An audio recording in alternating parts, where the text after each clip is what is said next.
everyone out there in Geek Vibes Nation. This is your pal Dane Alves with another enticing episode of Wrestling Geeks Alliance, a weekly show that me and my co-host Christopher Brother Ray Patton do sometimes twice a week, where we cover wrestling. We usually have our shows up for new listeners on Fridays and then Saturday night, Sunday.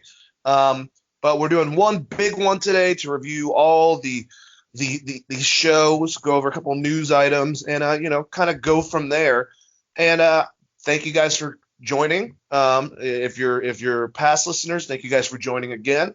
But let me introduce my co-host, Mr. Christopher Brother Ray Patton. How you doing today, sir? Doing wonderful, man. Had to wake up and do a little bit of work this morning, but yeah, everything's going great. How was your week, Dane? Well, it's just starting, and it's always nice to start, Chris, with a conversation with you about wrestling for an hour or two. So I'll just put it that way. I didn't mean to be that sexy about it. I like how sexy you were. It gets me in the mood to talk about wrestling. Let's talk about wrestling. That's a good thing to get you in the mood. All right. Well, you know what? This one, I actually wouldn't mind unless you have a problem with it. I can read from the website. But I know a little bit of information about what's going on with the XFL. But maybe you can break it down to a dumb idiot like me, if you will, on the whole entire suing process. Would you be able to do that, Chris? Yeah, let me just pull up my notes from yesterday here.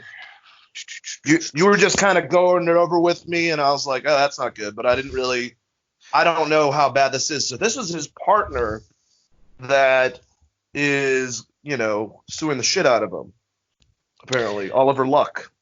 So essentially what happened is Vince McMahon laid off a bunch of employees that were due to make a good amount of money. I think his contract was somewhere with bonuses, which they weren't going to hit because the season got canceled, was somewhere near $30 million. So he's suing him for the money owed and what he considers the money owed of $20 million.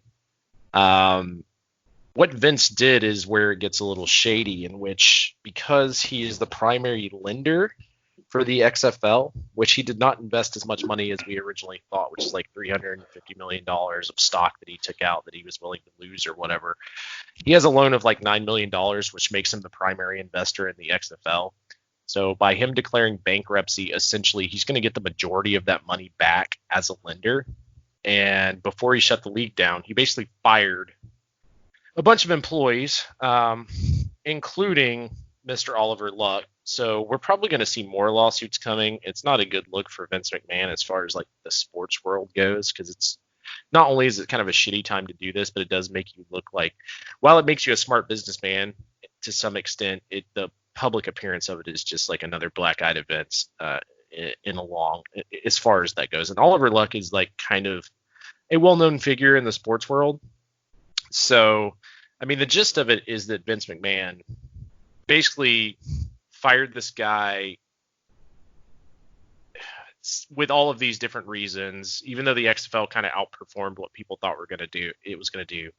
And then the very next day shut down the XFL, which obviously spreads to any mom and pop shop that was doing printing for them and a bunch of other places. So, I mean, there's a lot of bankruptcy stuff that comes into play here, but the lawsuit itself, and I'm sure there'll be more employees as well, is Oliver Luck is suing him for wrongful termination because he didn't really do anything wrong. The problem is it's got to go to Connecticut, which is Vince's home state. Vince has got a lot of power there, a lot of lawyers, and this thing will probably be tied up in court for a long time. But essentially, this guy's just trying to get the money that's owed to him for the job that he did. And Vince, closing the XFL is basically him getting money back on bankruptcy, because he is in quotations, the primary lender of a company that he started, which is fucking weird, but somehow that is how it works. So that's what I have for it, and pretty much what I've wrapped my mind around as far as what's going on, because there's a lot of stuff that hasn't came out yet, because there's going to be more employees. Oliver Luck just the same day was like, I'm suing the fuck out of him, which is, if I got fired that way, I'd probably feel the same way, especially when you're talking about millions of dollars, right, as far as getting paid. But yeah, I think the other things that went into bankruptcy is Like St. Louis had like 1 million, 1.5 million invested, and a few other places had some money invested. But for Vince had the most money invested, obviously. The biggest thing is Vince didn't lose as much money as people thought, and also did not invest as much money as people thought, and found a loophole kind of for this situation. So as a business, if you're like a fucking tyrant asshole, it's probably a smart move. And this court case will probably take forever, just like any kind of WWE court case. I mean, how long did that fucking Punk thing draw out? You can call them loopholes. I'll call them advances. This is Vince being Vince, but this is why I think people, even though he's definitely ruthless, know him for being a good businessman. For situations like this, I figured it was something on the lines of what you're about to tell me, but man, just craziness. Just a lot of, I don't know, floating parts. Like you said, it's going to get to the point where it's going to get back to a situation in which other certain things that Vince has gone around or been able to manipulate is going to, come back to bite him. And we're going to see more of that. But just interesting situation. It sucks because, like you said, it wasn't doing that bad. And then obviously this happened. This is something that's, no one saw coming, obviously. Right, Chris?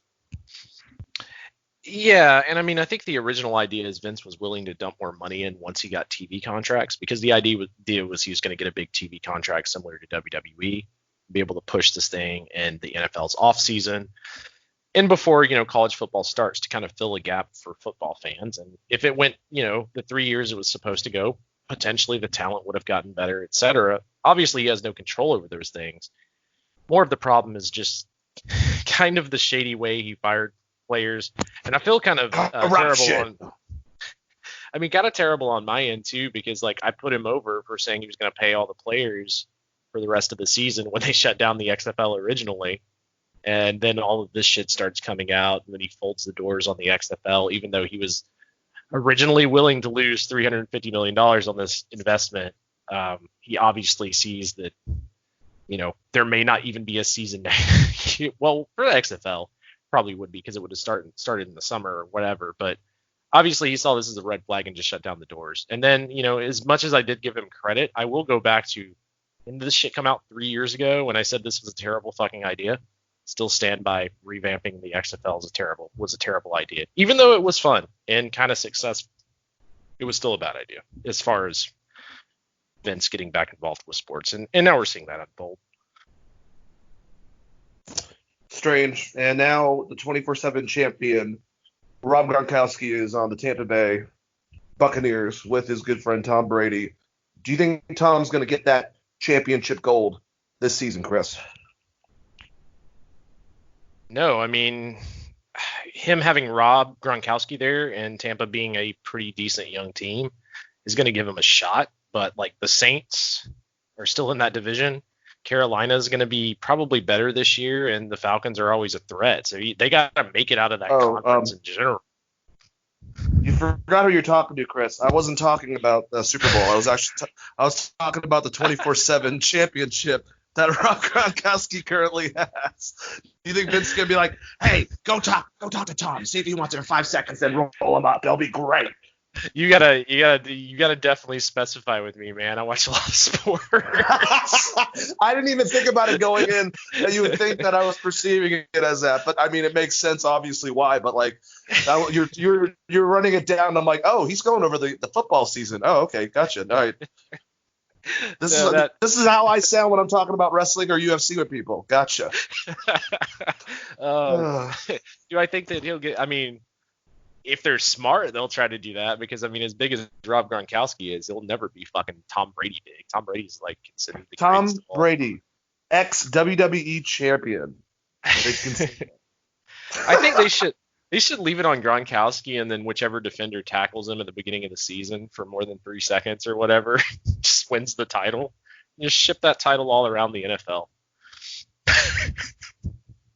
Hey, I'm down, man. It's getting down to that. But yeah, going back to everything, this is some some sleazier things, but it's kind of to be expected. I mean, it's a pretty ruthless thing, especially when stuff like this happens, and I'm not going to expect billionaires to, take into consideration everything. Now, the weird thing is, when we get to Smackdown, we had a little bit of an emotional moment with Vince McMahon on air, which was fucking strange.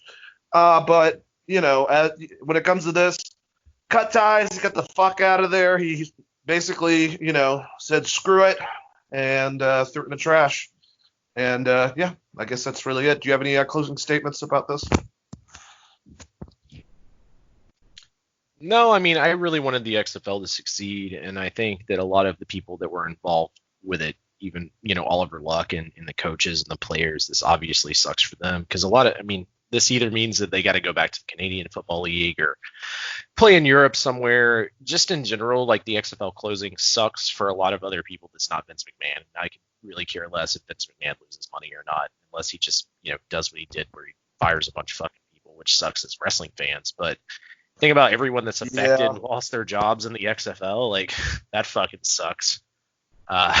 So just from that standpoint, honestly, when he came out and said he was willing to lose $350 million, even if they shut the season down this year, with Vince being as creative and figuring out ways to make sports happen, I am surprised that he gave up on the XFL in a time where other leagues are trying to figure out how to make sports work. Like the NHL is trying to figure out how to play games with no fans. Like, there's different other leagues trying to figure out how this is going to work, and Vince is like the one that's actively currently doing it with WWE. So I'm surprised that he didn't figure out a way to try to finish the season. I guess we'll never really know because it's Vince, right? But either he wasn't getting the TV offers that he thought he was going to get, and then this happened, and like I said, being a primary lender, he was able to file for bankruptcy, recoup some of that money. I heard that, I think it was Dave Meltzer that said this. He has only lost $20 million in this thing. And he hasn't lost much. With the bankruptcy thing, he's going to get $9 million back.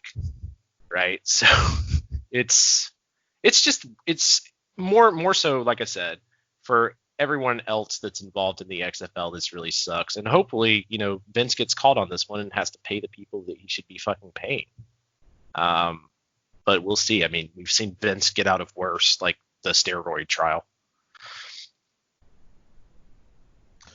Oh yeah, those good times.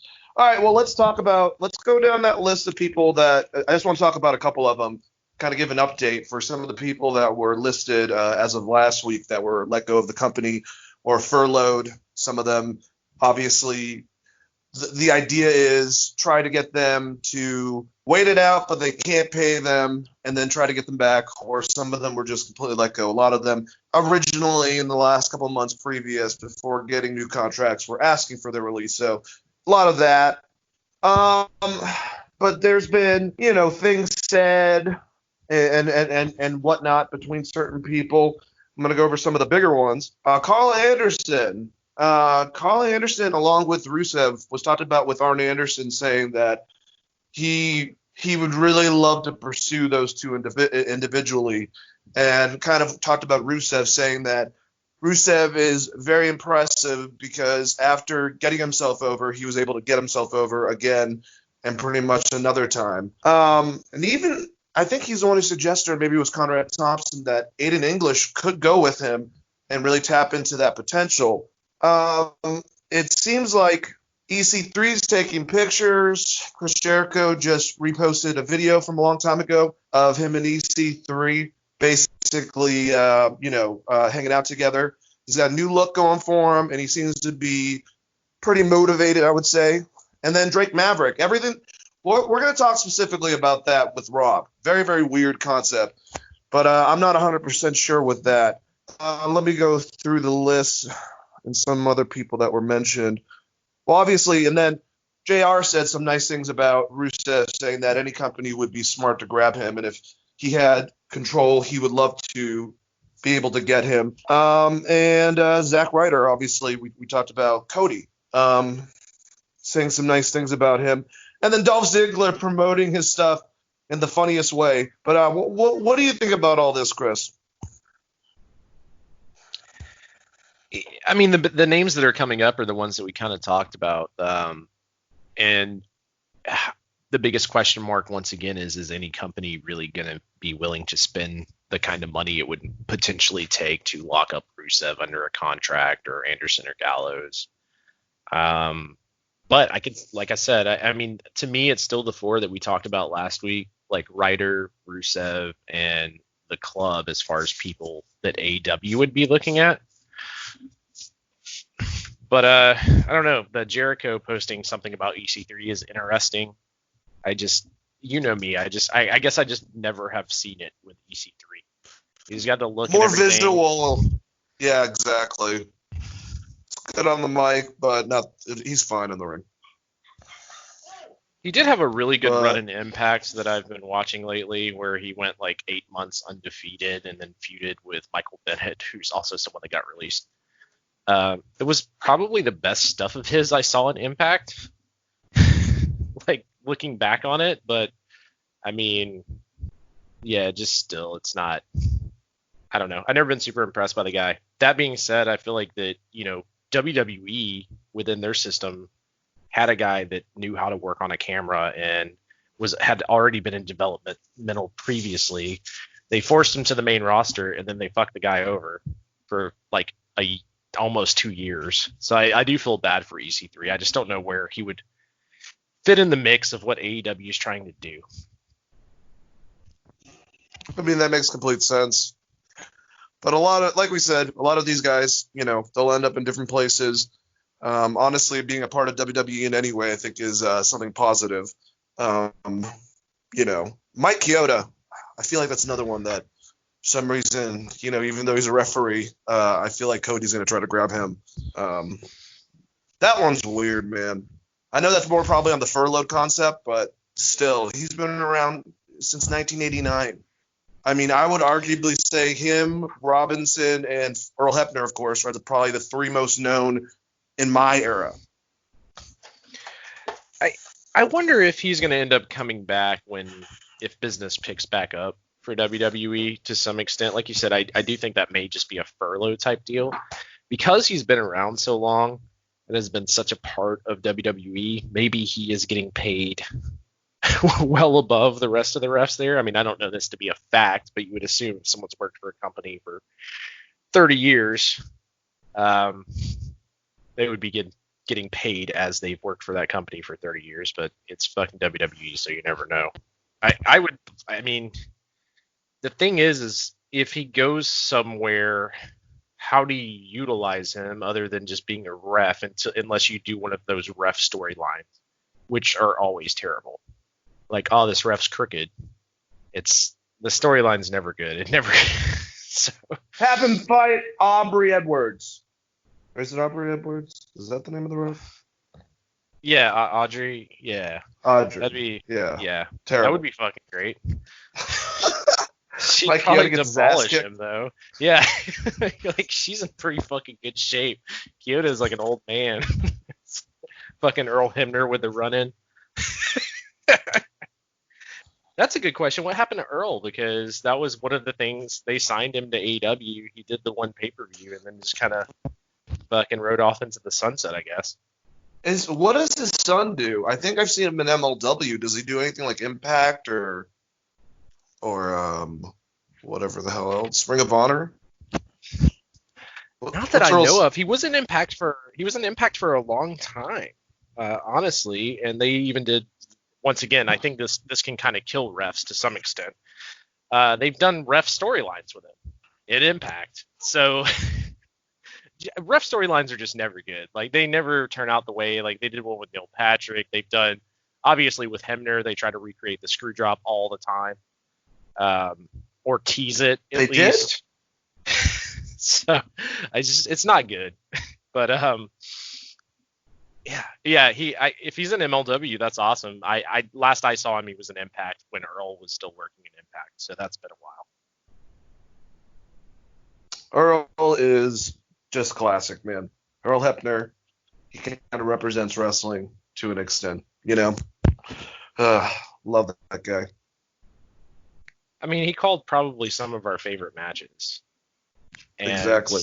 he's always going to have the stain on him of doing what he was asked to do, as we all know at this point. Yep, I would say so. Well, now that we're done with the news, and I'm sure there's going to be a couple news items that will come out of these show reviews.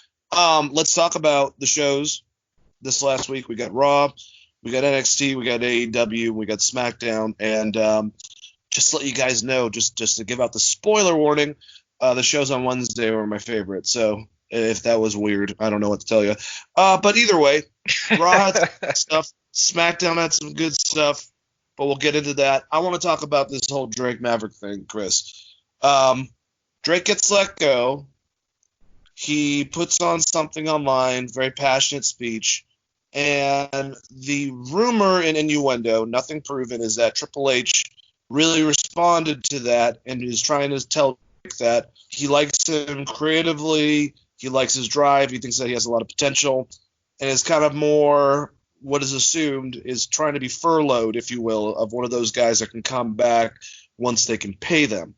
But either way, if that's not true, very bizarre to make us watch these vignettes that we saw of him, really, really build up the fact that in this round robin tournament, he's only got a couple matches unless he advances on, and obviously breaking kayfabe, I don't think that's going to happen. So this could be it, but then they really went into it, and it rubs some people the wrong way a bit because I guess part of it is that some people think that it's just a work, maybe specifically with him. I don't know. I have no idea exactly why they went about it, but he lost to his opponent, and he's got other. It's round robin. It's not bracket styled tournament. But what did you think about all this? Do you think that if he is on his way out, it's kind of, I don't know, demoralizing to include like him crying after getting fired and trying to build it up the way that they're doing it? Well, I would think that after getting fired and released, anything that you post on your personal Twitter would belong to you. So if it's not in some situation that they're going to bring him back and do something, he should sue the absolute fuck out of them. To sue them into the ground, because I mean, he is still a person. They fired him from the company. He released a passionate video and then they try to use it in a storyline. So if it's not that he's coming back, then he should sue the absolute fuck out of them if possible. And you might as well jump on that was it wrongful termination suit for XFL. It is weird, and the way he came off in that video was not like, this is a work and I'm not really released. It came off very genuine and that he loved the company and it was like a goal of his to work for WWE, and there's so many people he still wanted to work with and so much more that he wanted to do. And I think that's why it resonated with a lot of fans, and why a lot of fans feel kind of like, I don't know, this is kind of shitty to highlight this, to try to get over with his legitimate Twitter video of him getting fired, essentially. But I mean, if Triple H really saw that and was like, fuck this, we can fire like 2 other people and get him back and we can do something with this guy, then that's awesome. And I hope that is the case, because he came off very sincere about I worked my ass off in all of these different promotions, and TNA Impact, PWG to some extent, kind of all over the place as Rockstar Spud. And he finally made it to WWE. They didn't do a whole lot with him. I mean, they made this man piss himself on camera, and he took it with a smile. Yeah. He just did everything they asked of this guy, and then he gets fucking let go. And it's not that because he was a bad worker. It's just because they didn't know what to do with him. And then he posts this emotional video, and, as a fan of Rockstar Spud, or Drake Maverick, whatever you want to call him, it sucks. You're like, this is it's very shitty to that extent. But if the idea is that they are going to bring him back, and it really did inspire someone like Triple H or someone in the back that has some kind of authority, it was like, this man's really fucking passionate for this company and this business, and this is a guy we should keep around, then that's amazing. But you could also say the same thing about Kurt Hawkins and Zack Ryder, who didn't, post a emotional video about it, but they fucking love wrestling, specifically WWF growing up. I mean, you could do this with the majority of wrestlers. Like, half the reason people show up in WWF is because that's what was from their childhood and what they love. There's no other option. Like, if you're a WCW fan, you ended up being a WWF fan. So the fan outlook of being upset by this, I would say definitely be upset about this until proven otherwise.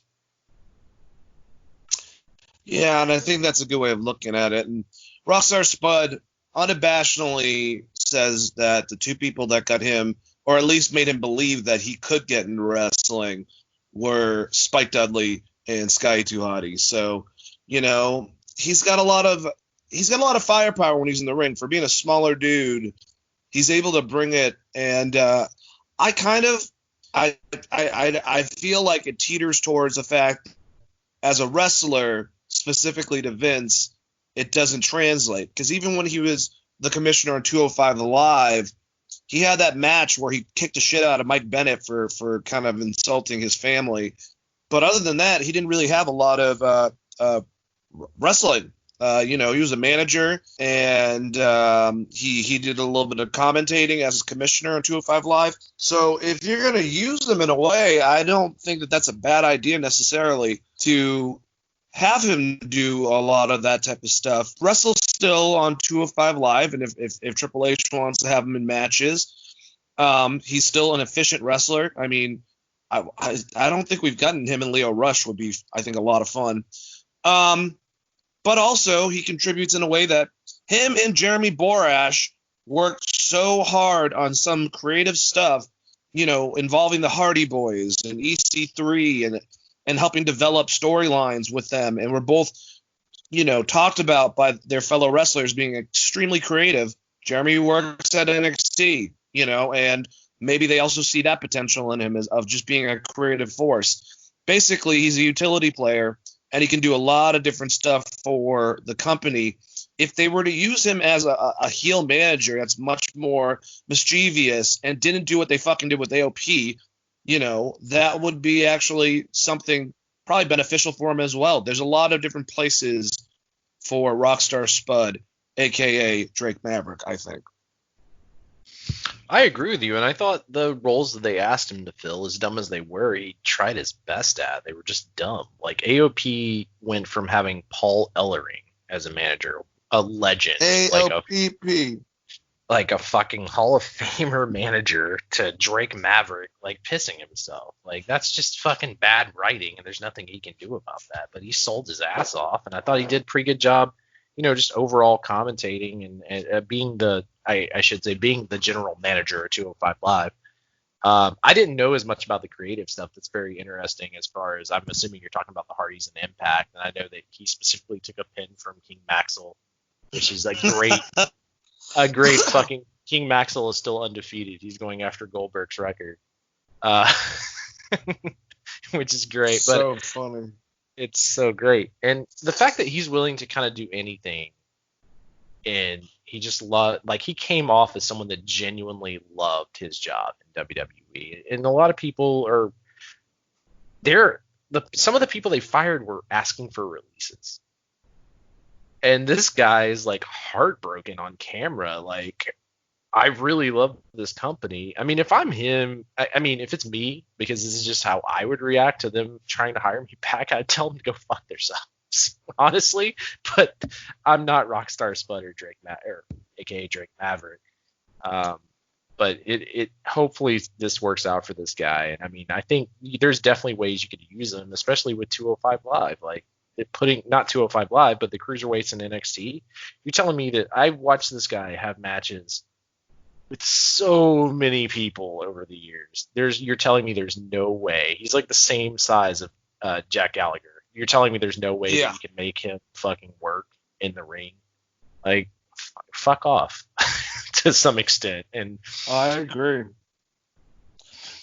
I would even say, Chris, outside of WWE, I think I don't know a lot because I haven't watched that era of TNA too much, but apparently he had a lot of great chemistry with EC3. If EC3 and him were to show up on NWA Power as like him being more of an aggressive manager, tap into a little bit of Heathen, if you will, representing his client with EC3 kind of being Kurt Hennig, if you will, still talking and being boastful and shit like that.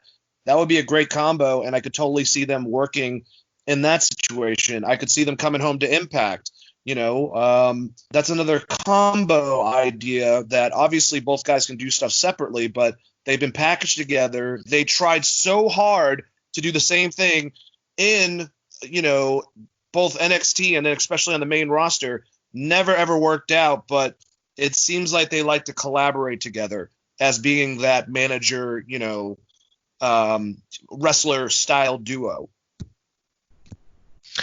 Yeah, and I could definitely see that. I think NWA would be kind of a perfect landing spot if they're able to do another season. And at least Corgan seems like he's definitely still trying as far as NWA goes from everything I've seen, which is great. In a time of uncertainty, he seems like, no, I still love wrestling and I'm still gonna do wrestling shit, which is awesome. I would love to see that. I think that would be really great, and I think EC3 is a great fit there.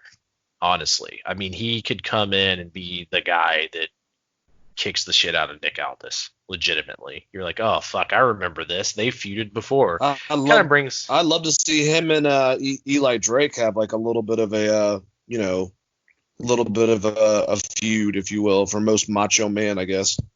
Yeah, and a lot of that goes back to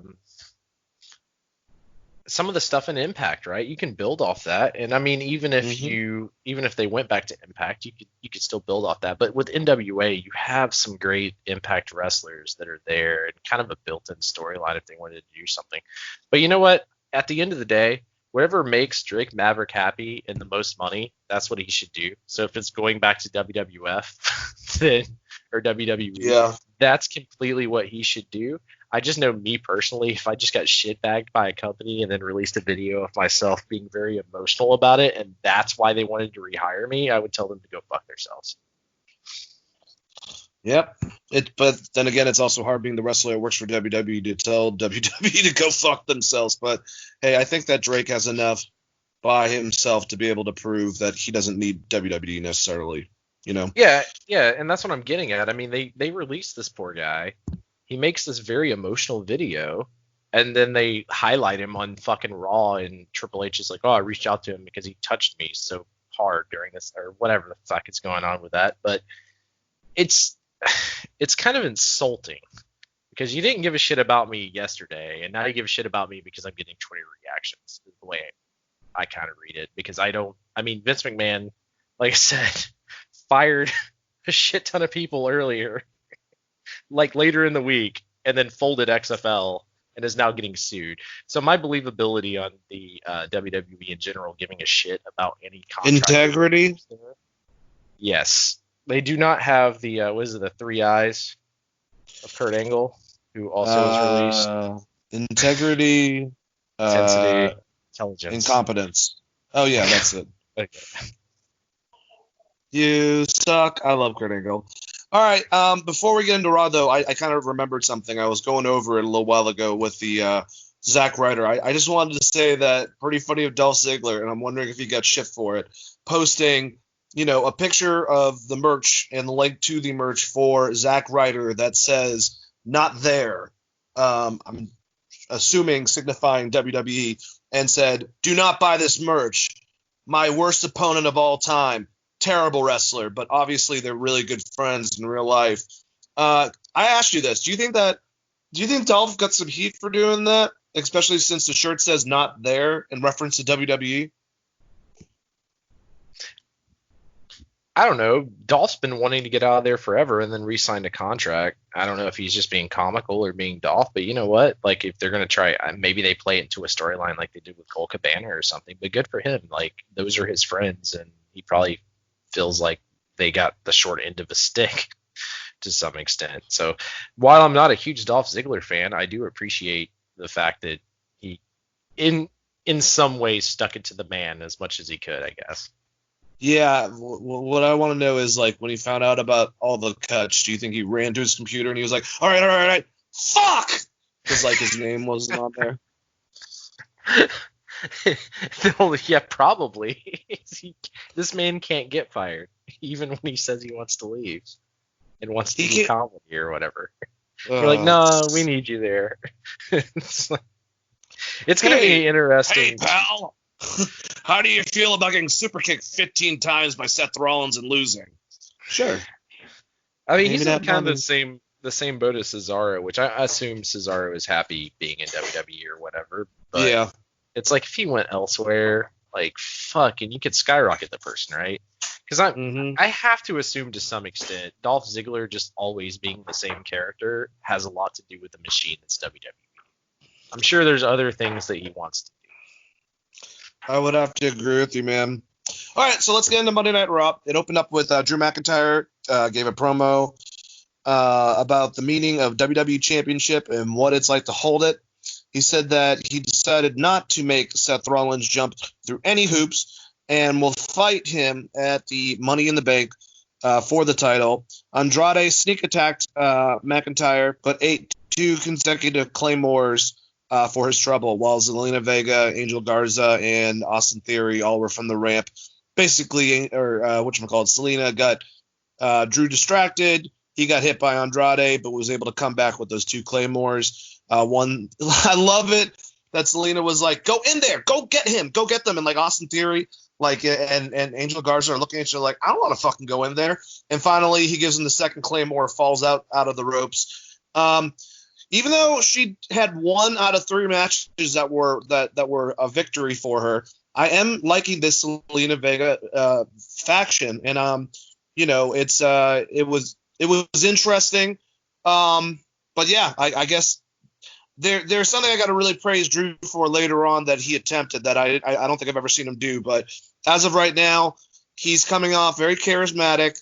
He's coming off still kind of dominant with the way that he does it. This reminds me more of NXT Drew McIntyre that I actually did like, that didn't do the same fucking thing as soon as he hit the main roster. And I'm excited about this match with Seth Rollins. My only question is Kevin Owens just not wanting to leave Quebec because of the situation, and that's where he's been? Because I still don't understand how he's not next in line and Seth basically cut. What do you think about this opening and that statement, Chris? See, it's a really good question about Kevin Owens, honestly, because the whole reason he didn't want to do the Saudi stuff, one was Sami Zayn, obviously, but the other is that his family wanted him to be safe. So maybe it is a situation where he just doesn't want to leave Quebec or whatever. We haven't heard anything like that. I think they don't have any fucking idea what to do with him, honestly. And that's sad because I think he's one of the best wrestlers they have. But as far as the Drew McIntyre promo and everything that ensued, the Angel Garza and Selena Vega, that whole crew, I love all of that stuff. I think it's great. I don't know where it's leading to because the end result is Seth Rollins, not that crew. So they're kind of just in the mix to have Drew McIntyre punt people in the head, which I'm not super stoked about, but it wasn't bad. We'll say that. They've done worse and more atrocities at the beginning of shows. But yeah, the Kevin Owens question, I mean, me and you have been talking about this for 2 fucking weeks. Like how the fuck is he not even mentioned in Money in the Bank or the pay-per-view? And maybe that's going to be a surprise. Maybe that is the surprise, is that Kevin Owens wins Money in the Bank or something. Who knows, man? It definitely could be. Well, we have a couple spots open. We'll find out more about that. I'll try to, when we get the Smackdown, look up the list of competitors that have made it. I know that there's I think 2 or 3 more spots available. But next match that we had was Austin Theory going against Aleister Black for the qualification match to get in said Money in the Bank match. It's a great match, man. Austin Theory's bouncing off everything. I really like him. His strength and his look very, very much reminds me of like the chiseled, like Chris Benoit styled wrestler, that Danny Richards, just very strong, very cocky, and Aleister really gave him a lot of offense. I think they see something in Austin Theory, or he's taking advantage of something and he's proving himself, which is awesome. And before I go in the match, actually, it kind of makes me want to like just say that I'm very proud of Southern Honor Wrestling. Something started by Shannon Moore and Raven that DDP and Jake the Snake Roberts have helped out with.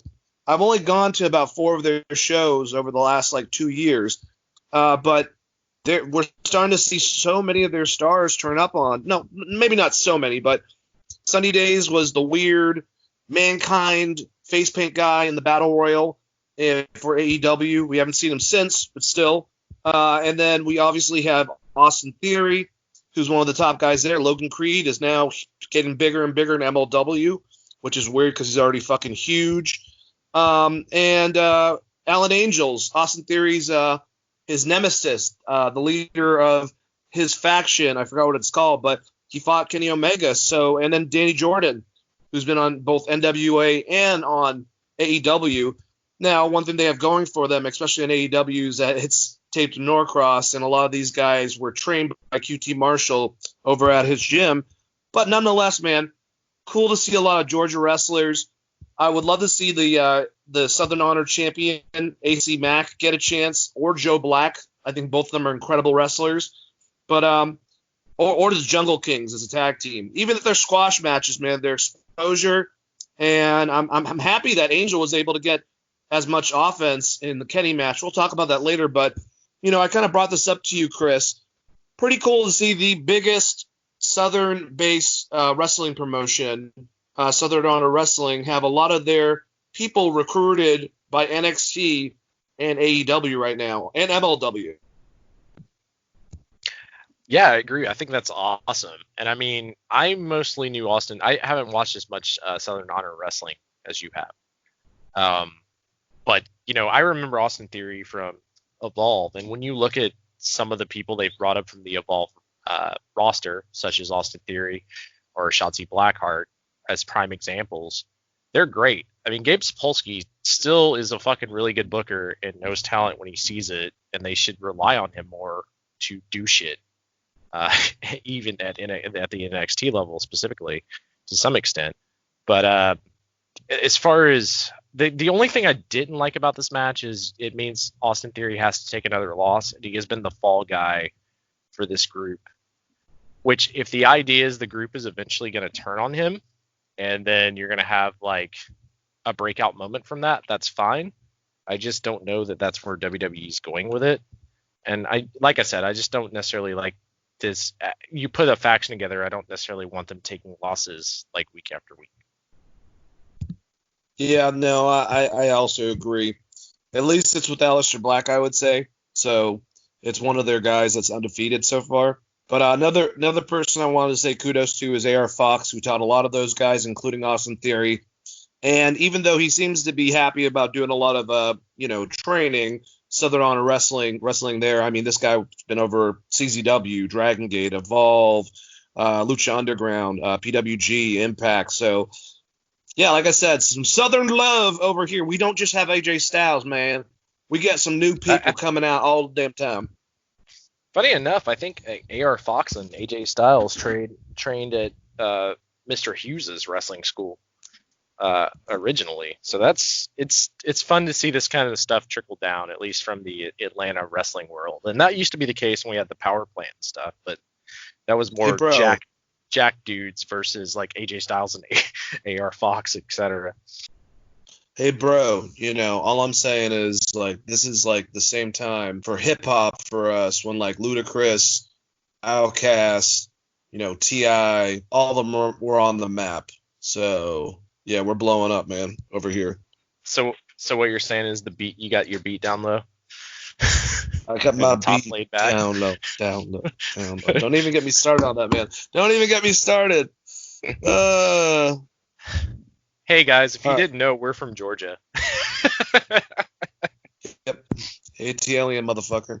Yeah. Anyways, all right, so let's move on. But yeah, I thought it was a pretty good match. Like I said, he got a black mass after the match. He was interviewed about how he'll win Money in the Bank match, even though he doesn't know much about corporate life. Such a stupid fucking statement. Charlie probably is the one who said it too. Sorry, they always give her the worst lines. Give it to the robot. But each floor of WWE headquarters will be hell for his opponents, was his statement after that. Then we had Shayna Baszler interviewed about breaking Sarah Logan's arm last week. She doesn't think she went too far at all. She was like, "What? I didn't do anything." Do you think that Sarah Logan? Well, not Sarah Logan. That sucked that was her last time on television.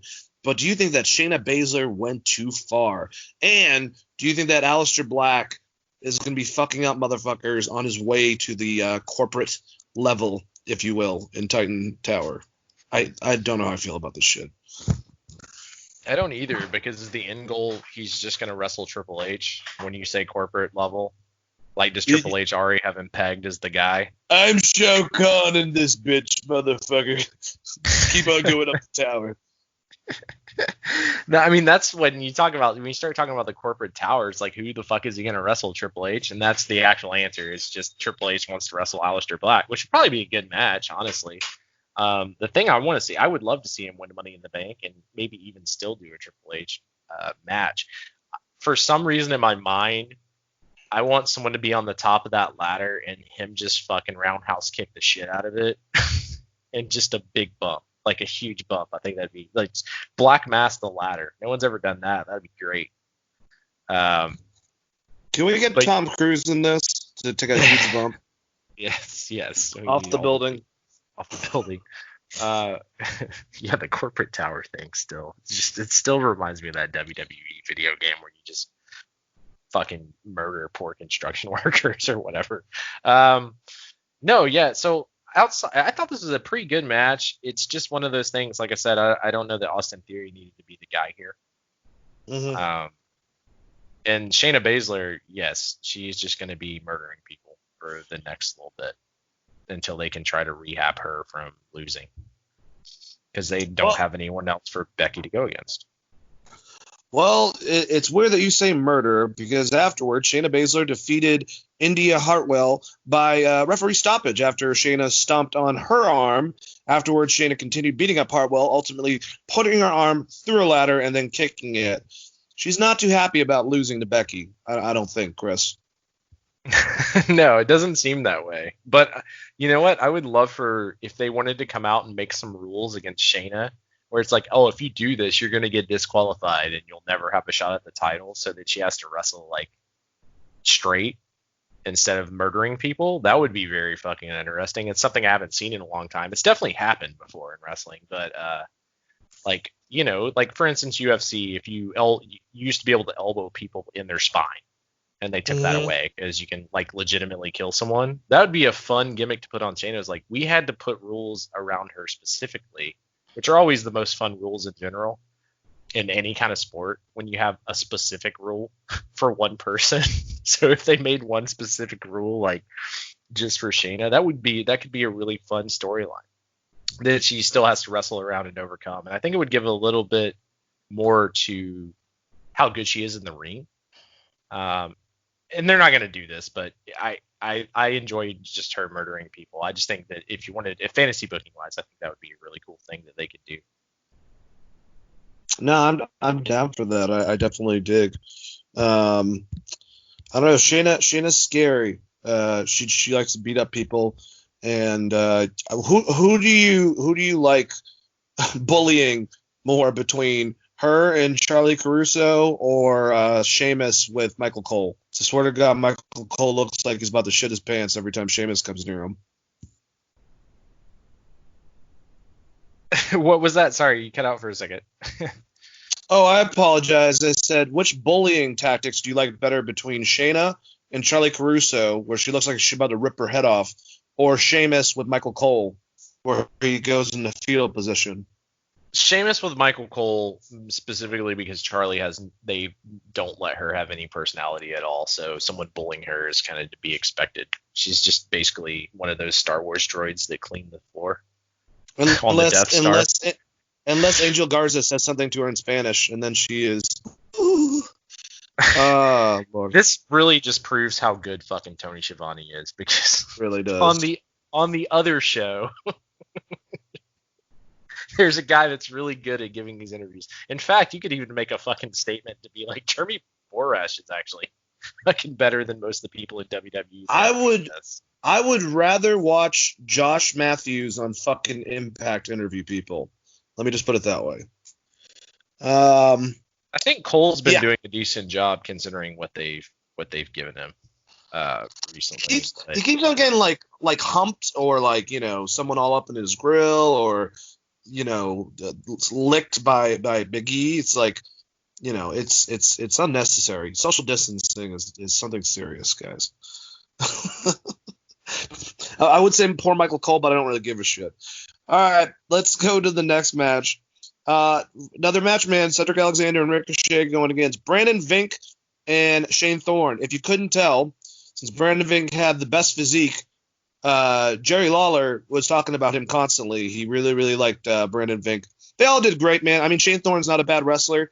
But Cedric Alexander and Ricochet, this was they won 2, then they lost to the Viking Raiders. Formidable foes, I would say. And now they won again against Vink and Thorne. But I like some of the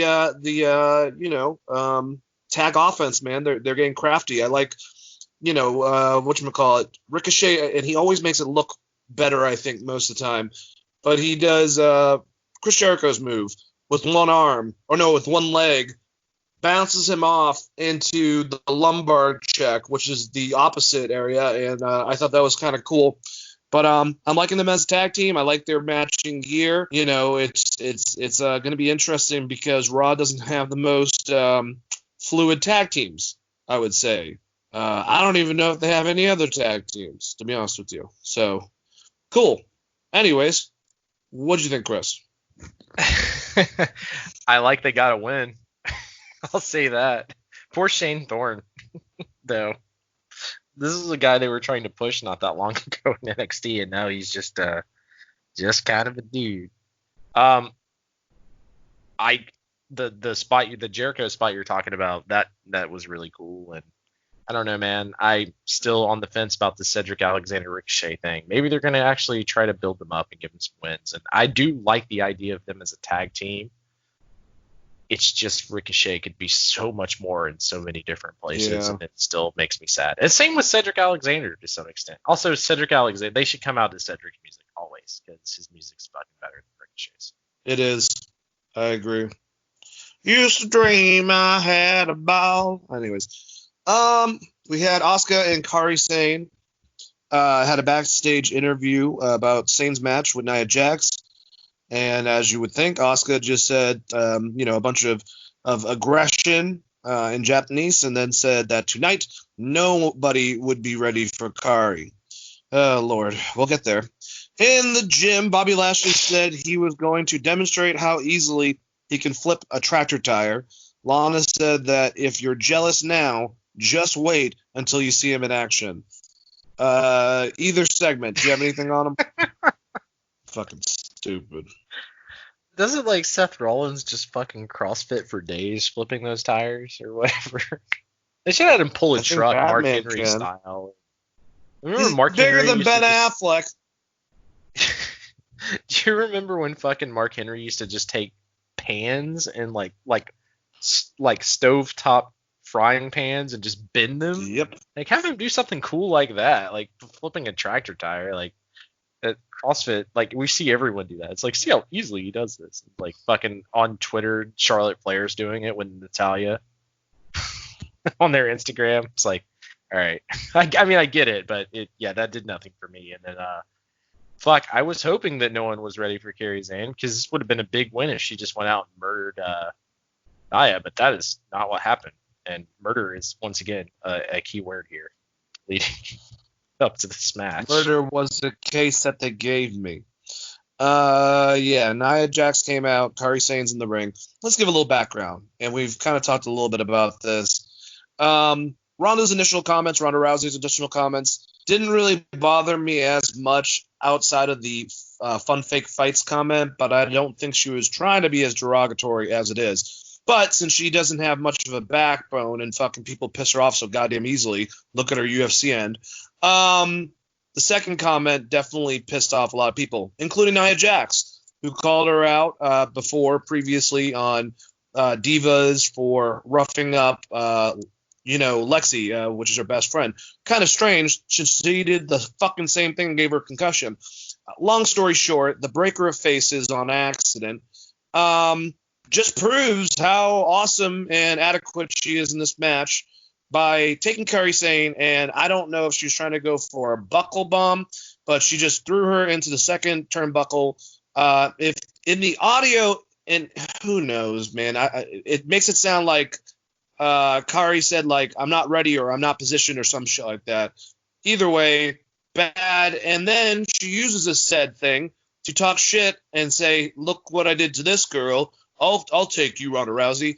So after you talk about how much of a botch artist Ronda Rousey is and whether or not she is, you then go and use a botch to cut a Twitter promo on Ronda Rousey. Fucking stupid. Just because you're part of the Amaloa family, you must have been one of the ones on the end of the goddamn tree. Like, my God, Yokozuna was more safe in the goddamn ring and agile than you. Jesus. Do you ever see that video of Yoko taking a clothesline and doing a flip? Yeah. It's the fucking Rikishi best. did it all the time, but yeah, Yokozuna was a fucking monster. It's the best. What can I say about this?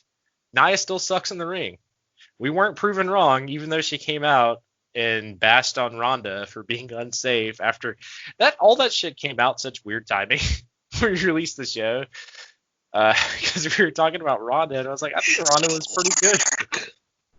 I think Ronda was pretty good for like 6 months of training. I mean, like, she hurt one person. That sucks. But like, and I was like, but Nia Jax, she's very unsafe. And then she's like, you hurt my friend on Twitter. And then the very next night, she like basically a week later, she almost kills poor Kairi Sane. And the same spot that Sting broke his neck in, basically, or fucked his neck up to the point where he could never wrestle again. And Jim Cornette has basically said the same thing that we've said in the past. Who gives a shit about the buckle bomb? Just stop doing this move, because it never ends right. Like, it ruined Finn Balor's Universal title run when he was at the fucking pinnacle of his height in WWE. It fucking injured Sting, almost killed Kairi Sane recently. I'm sure there's other people that have been hurt by this. Like, Samoa Joe can't do a fucking muscle buster, but you guys are fucking still letting the buckle bomb go on. Like, fuck off. And also, not once again, Nia Jax just is. She's been wrestling for almost 4 or 5 years at this point, if you include developmental. She's just not good. Like, if you can't have a good match with Kairi Sane, who is one of the only female wrestlers to ever go to like Dave Meltzer 5-star match, I don't know what the fuck you're doing with your life.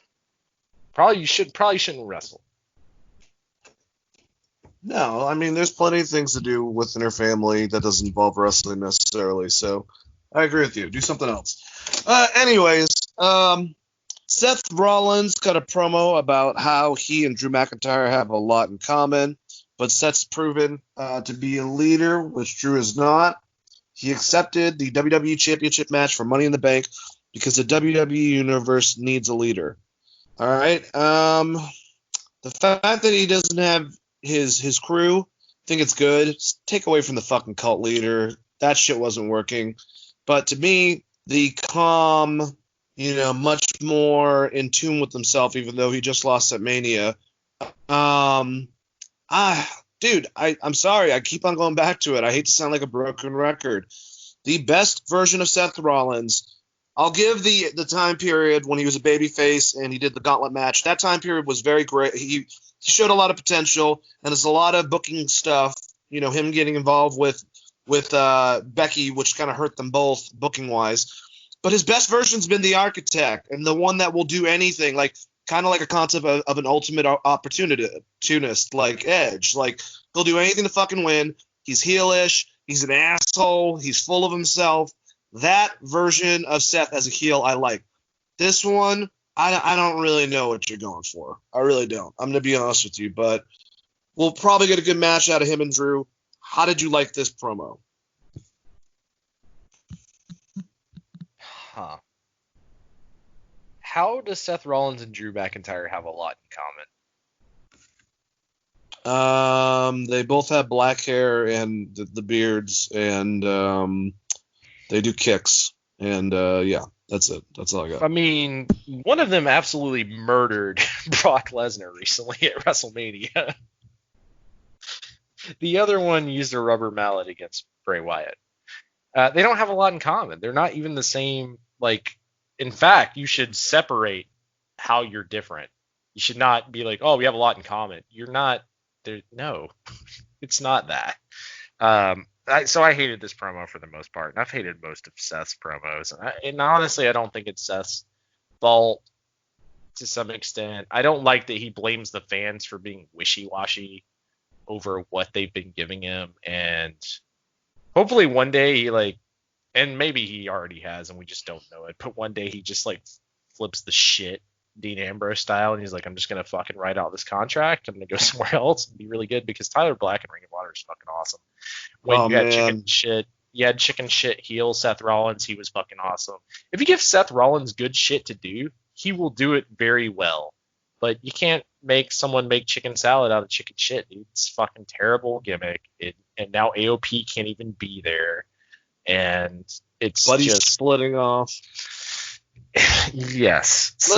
Let me ask you, would you prefer this interpretation or more the architect chicken shit heel, boastful, that style that we already saw, basically? The one that won the fucking title in WrestleMania with Roman and fucking Brock fighting. I like that version. I don't like this version. I like that version as well. But I will say this. The time to actually turn Seth Rollins babyface was when he came back from his knee injury. And then they just had him turn heel. So they fucked themselves. They had the Triple H pop when Triple H returned to the Rumble with Seth Rollins. And they didn't learn the first time, and they definitely didn't fucking learn the second time.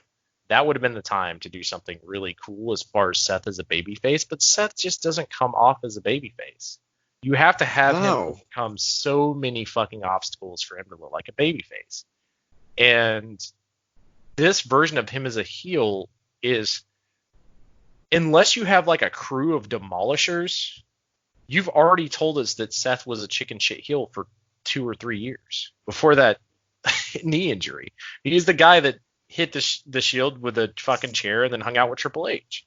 So I know WWE doesn't like to look back in history, but the fans remember that this isn't some kind of badass who is a messiah, especially not against someone that just fucking kicked Brock Lesnar's head off. It's just not believable, and the promos aren't very good, and they're very scripted. And they kind of remind me of the Aleister Black promos when he was sitting in the fucking dark. Oh, God. It's just bad. I don't know who's writing this shit, but, I don't know. Throw some fucking 1987 WCW on or something. Come up with something better. Or just let the guy fucking talk and give a reason why he hates Drew McIntyre. I mean, I hate to say it, let's go back to being, and I mean, it's the same thing anyway. It's kind of like a Triple H style concept like he was when he was a heel, because it's not just the big noses.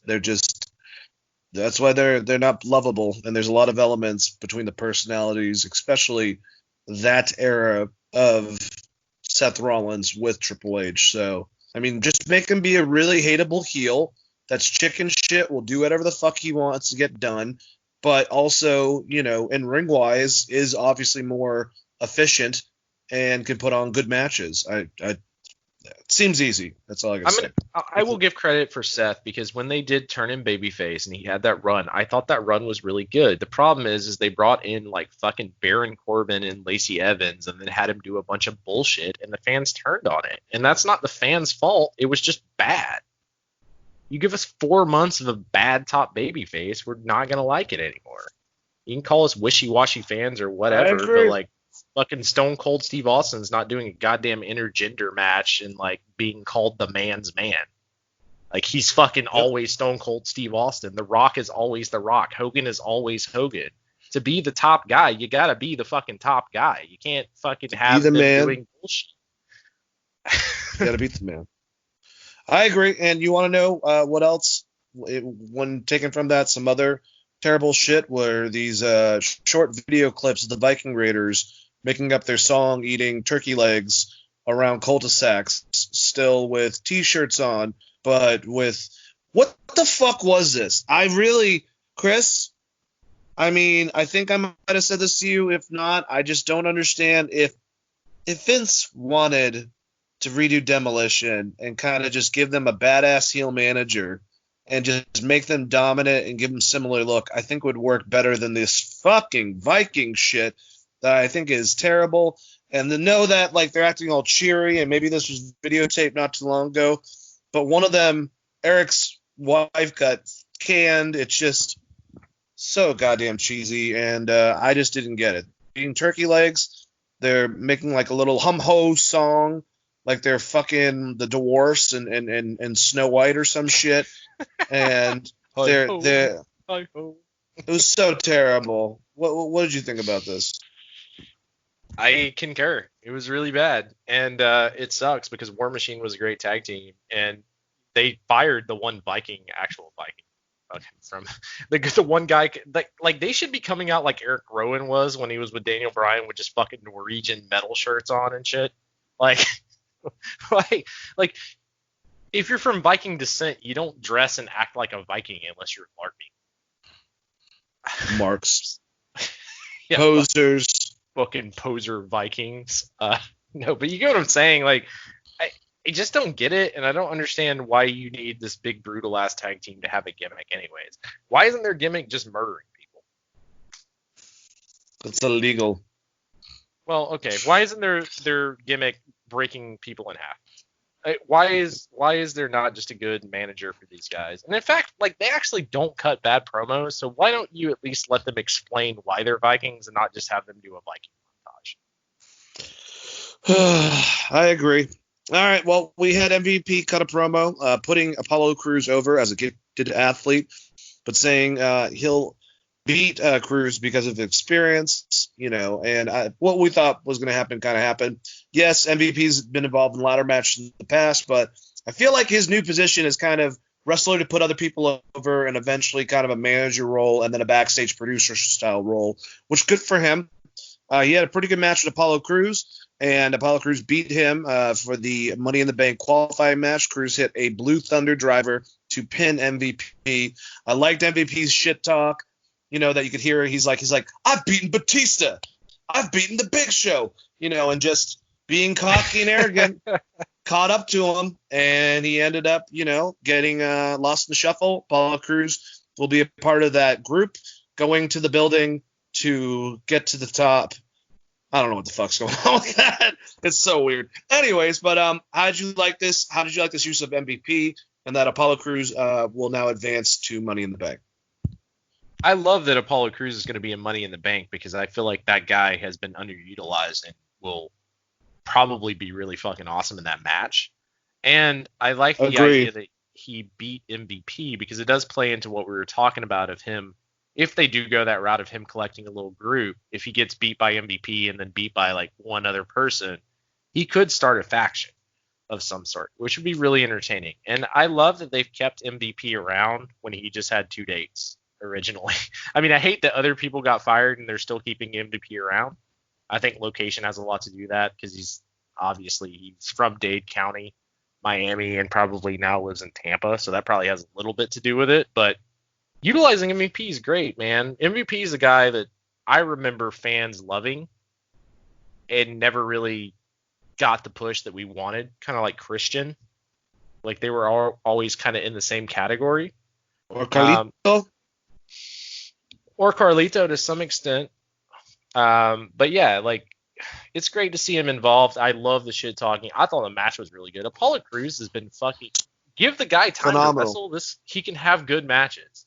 And it's been great to see him kind of come back from hell, like claw his way out to have good matches. Whether, the matches he had with Aleister Black was fucking incredible. I know he lost, but at least we got to see him on TV again. He gets a win here. He's going in Money in the Bank. He'll probably be great in that.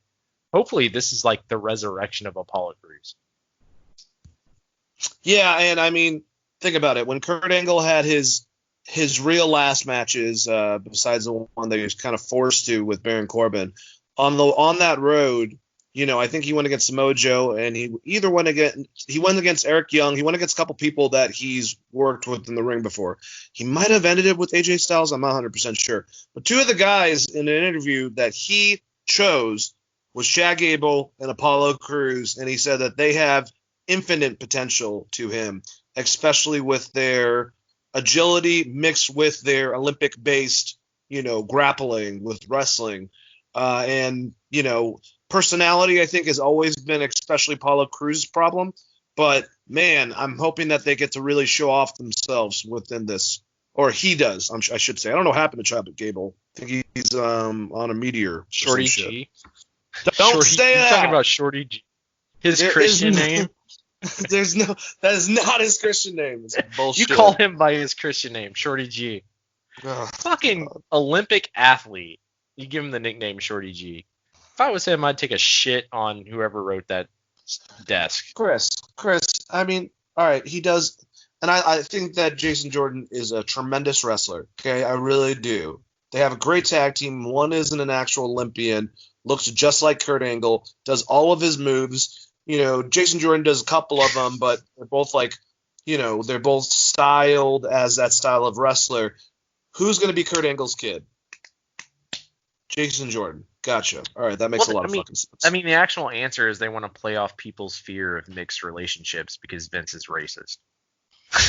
If you want to throw it out that way, that's probably it. It's not something that if you spotlight it and make a big deal out of it, you're just trying to get publicity, and that's not a positive thing. That's actually more of a negative thing. Really. Are you saying WWE does negative things sometimes?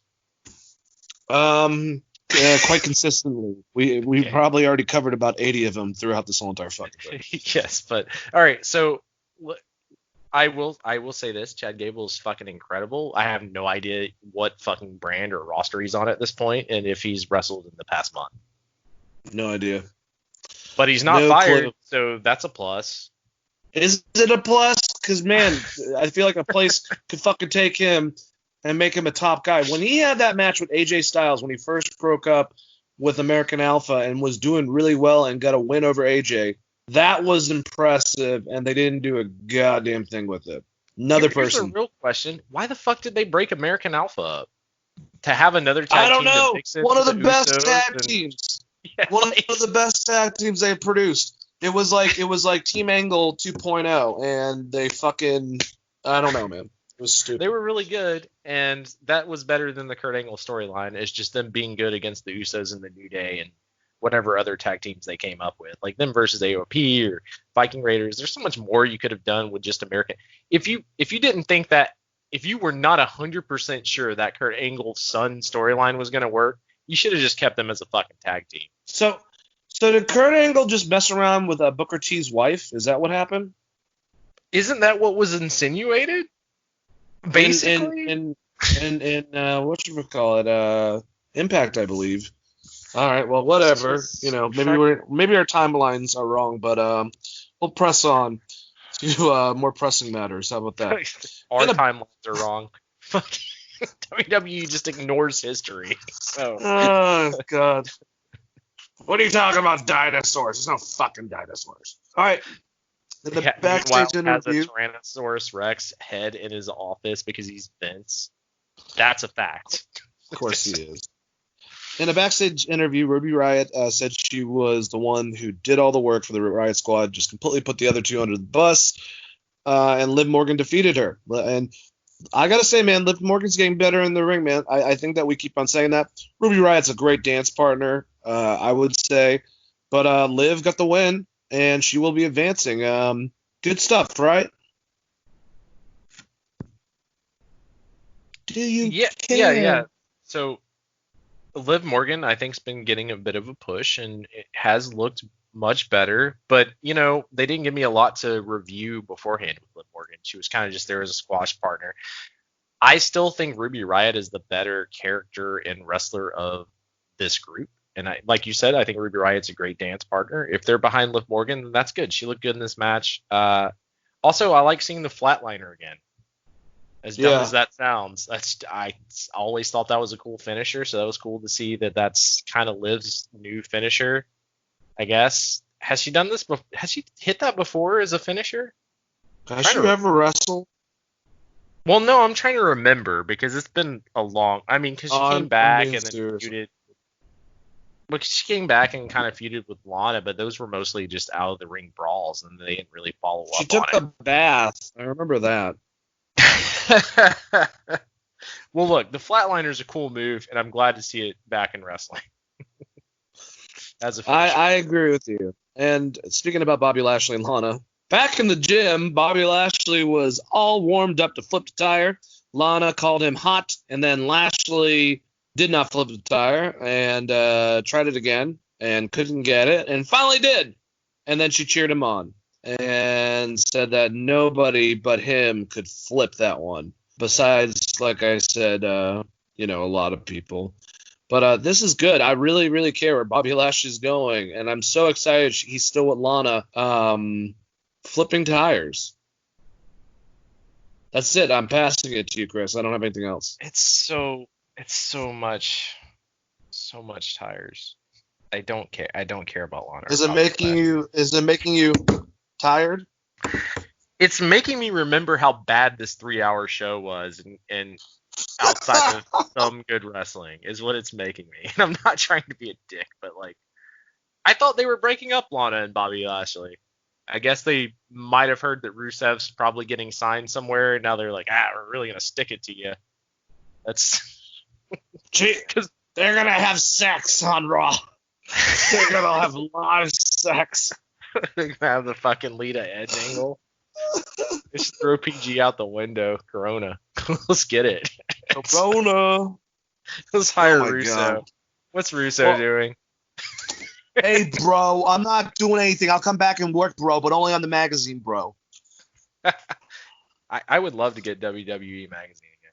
Me too, man. I miss those picture sections of Trish where I was young and I didn't understand why I felt so funny in my pants. We all did. We love you, Trish. You're a saint. And love you, Trish. Hall of Famer. Stacy Keibler, and I was like, I don't understand how legs are that big. Why do I care? Oh, yeah, I'm going through puberty. Anyways, let's keep on going. We actually had one of the highlights, a good match between Rey Mysterio and Murphy, and qualifying for the Money in the Bank match. And back and forth, really fast-paced. Rey's just, I can't believe for his age he's able to do what he does. And honestly, I can't believe this wasn't like a situation with MVP where you think Rey's going to win, and then Rey's like, I don't really want to do another fucking ladder match. And then Buddy Murphy gets in. But, Austin Theory should hold his head high with some of the people that are losing when it comes to MVP, and also Buddy Murphy, who's had quite a push as of lately. But one of the better matches on here, I would say. Let's say you. Yeah. I completely agree with you. I thought this was a fun match. I was on the same page as you, as we talked about last week. I thought Buddy Murphy was going to end up winning this match just because I'm like, why are you going to put Rey Mysterio in a ladder match? And now the only thing that sticks in my mind is he going to try to do some kind of weird ladder 619? Like where the guy gets trapped in between the A-pillar of the ladder and then he does a 619 through the ladder. I guarantee you he's going to try that spot. Rey, please don't die. Like, don't injure yourself for this match. Do the least amount of work. Let other people fall off shit. Hopefully Kevin Owens will be there somehow, and he'll be the guy that falls off everything. Oh, God, I don't know if I really want that, too. Durable I don't want that either, but every time he's in one of these matches, it's like him and Sami Zayn basically kill each other and fall off everything. So I'm just assuming it'll be that. Hey, so Kevin, do you want to go up the ramp and just do a fucking senton at AOP? Sure, as long as they catch me. 5 minutes later. I like to think that he came out with that on his own, and he just sucks. But that's me. God, I can't believe we still have a good bit of this. This is just Raw, for Christ's sakes. All right, anyway, so Zelina Vega and Angel Garza had a backstage interview where Vega was upset about Drew McIntyre attacking Almas again. when he was already hurt, and added that it would be a shame if Drew didn't make it to Money in the Bank. Ooh. And then Charlotte Flair came out. She had a match with Kaden Carter. Kane's another one, man. I think she's up and coming. I'm loving some of these people Charlotte's either choosing or is working with. We know that Io Shirai is at the next pay-per-view, and she's having a match with Mia Yim next week, and we'll kind of go over that on NXT. But I think there has been a lot of plus sides with this negative of having to get the title off of Rhea Ripley due to everything, and Charlotte being able to have matches with some of this younger talent, like a Kaden Carter, or some of the seasoned veterans within the NXT. How'd you like this match, Chris? I liked the match a lot, and I thought Kaden Carter looked good in it, and it's a good win for Charlotte because, like you said, she's got to be that person right now to some extent. And you know what? She's a fucking Flair. Ric Flair could make jobbers look good and would sell for them. And I'd love to see Charlotte fill that role. And fuck, it's hard to say that any other female wrestler is as good as she is. I mean, Kairi Sane is great, and so is Asuka, but I don't know that they're like. There's something about the height of what Charlotte is. I'm really looking forward to the style clash of her and Io Shirai. That should be fucking awesome. It'll be fucking great. They have so many great female wrestlers. It's absolutely insane. There's so many good matches. They just gotta book them. Like, they just gotta get there. Don't put Bianca Belair with the fucking primetime players for like a one-off or whatever. Like, have good ass women's wrestling matches. It's all the world wants. Like, you just want good wrestling. But yes, I thought the match was very, very good. And then there was one lead-up question, but I don't remember what it was, so it probably sucked, and I don't remember what it was. Don't worry about it. Selena Vega bitching. Yeah, Selena Vega yelling about stuff. But like I said, they caught a bunch of L's earlier in the show, so no one cared. Well, Andrade got a win for her, beating Akira Tozawa, and another awesome back-and-forth match. Kira did his running senton off the side of the ring, and this time Jerry did not make a comment of calling it the ramen noodle roll, which is good.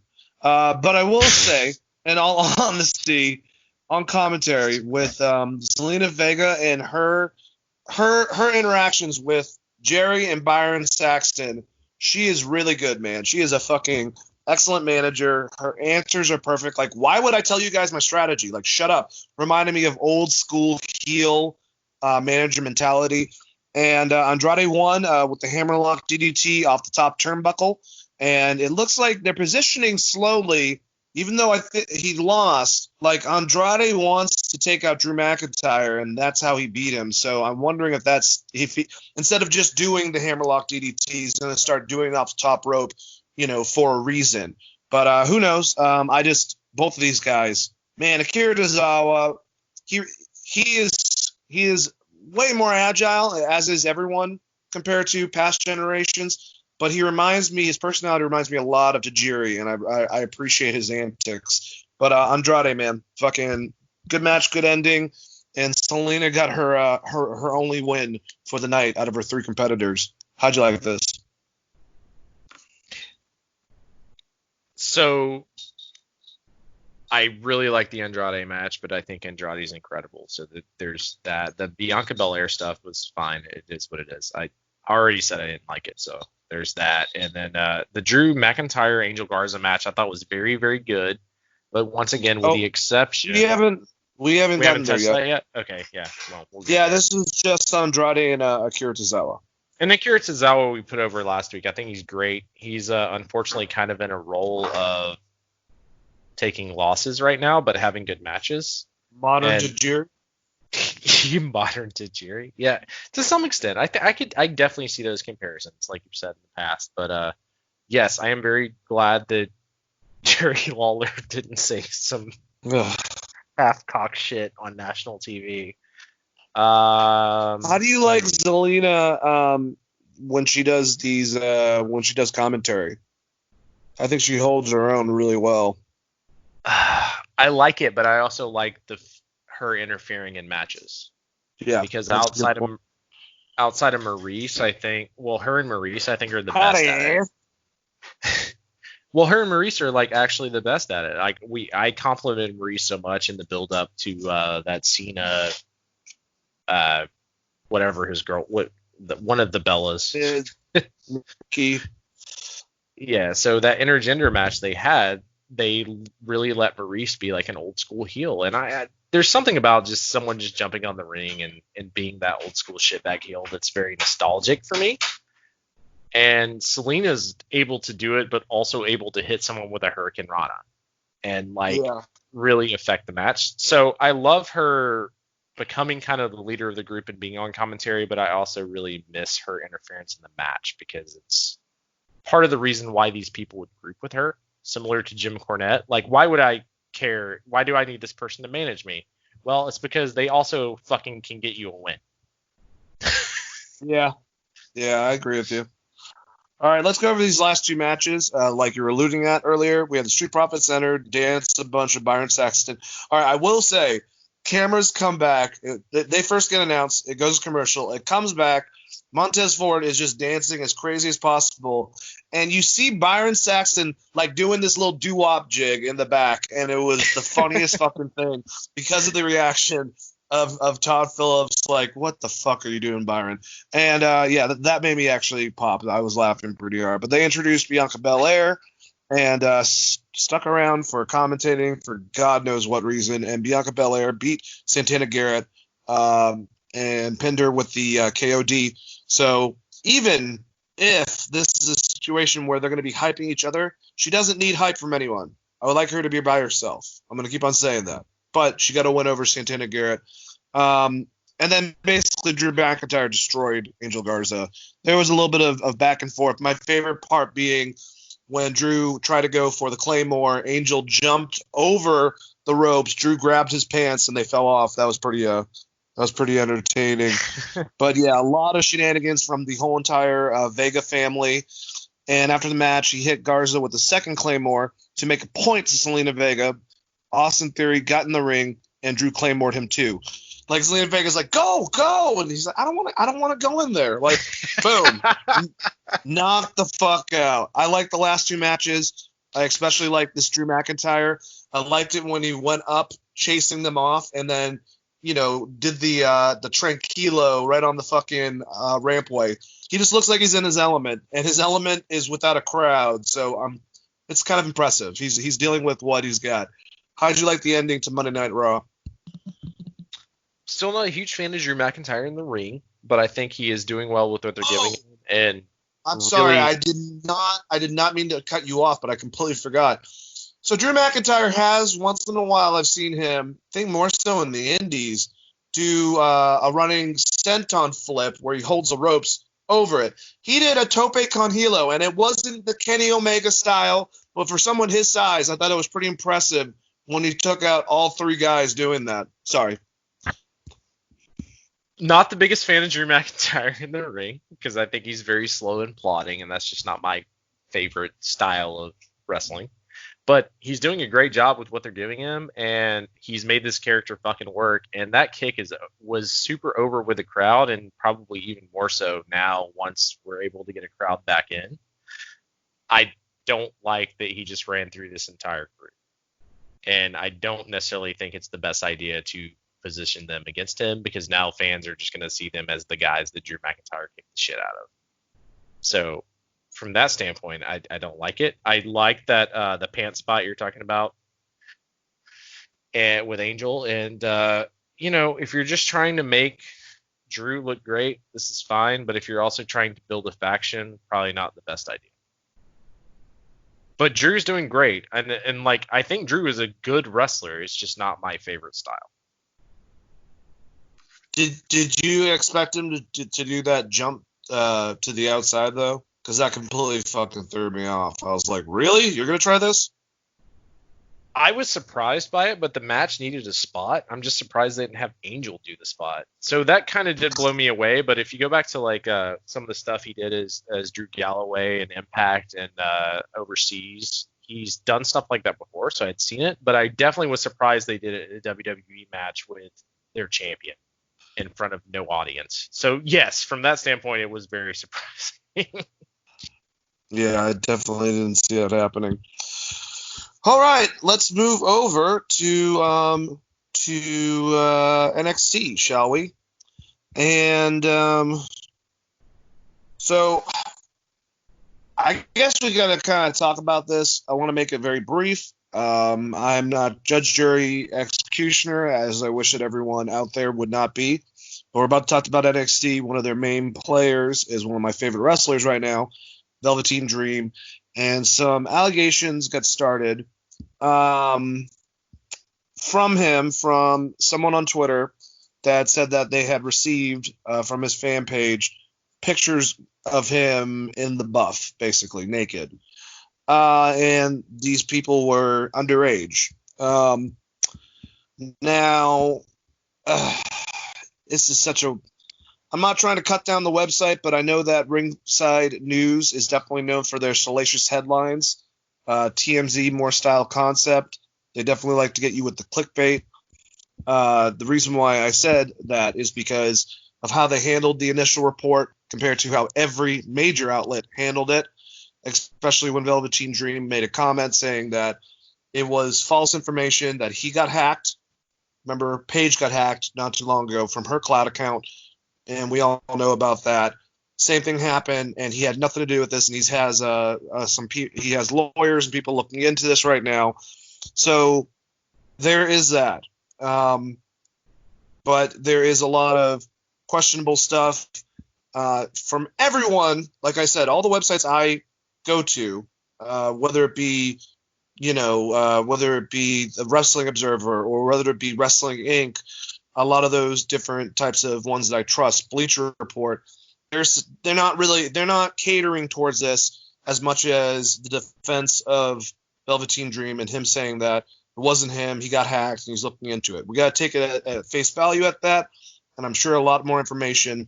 But Ringside News, like I said, salacious headlines. And speaking of salacious headlines, Ryan Satin, not trying to call him out, used to work for TMZ, likes to report stuff like this, did not cover anything related, which I find a bit weird.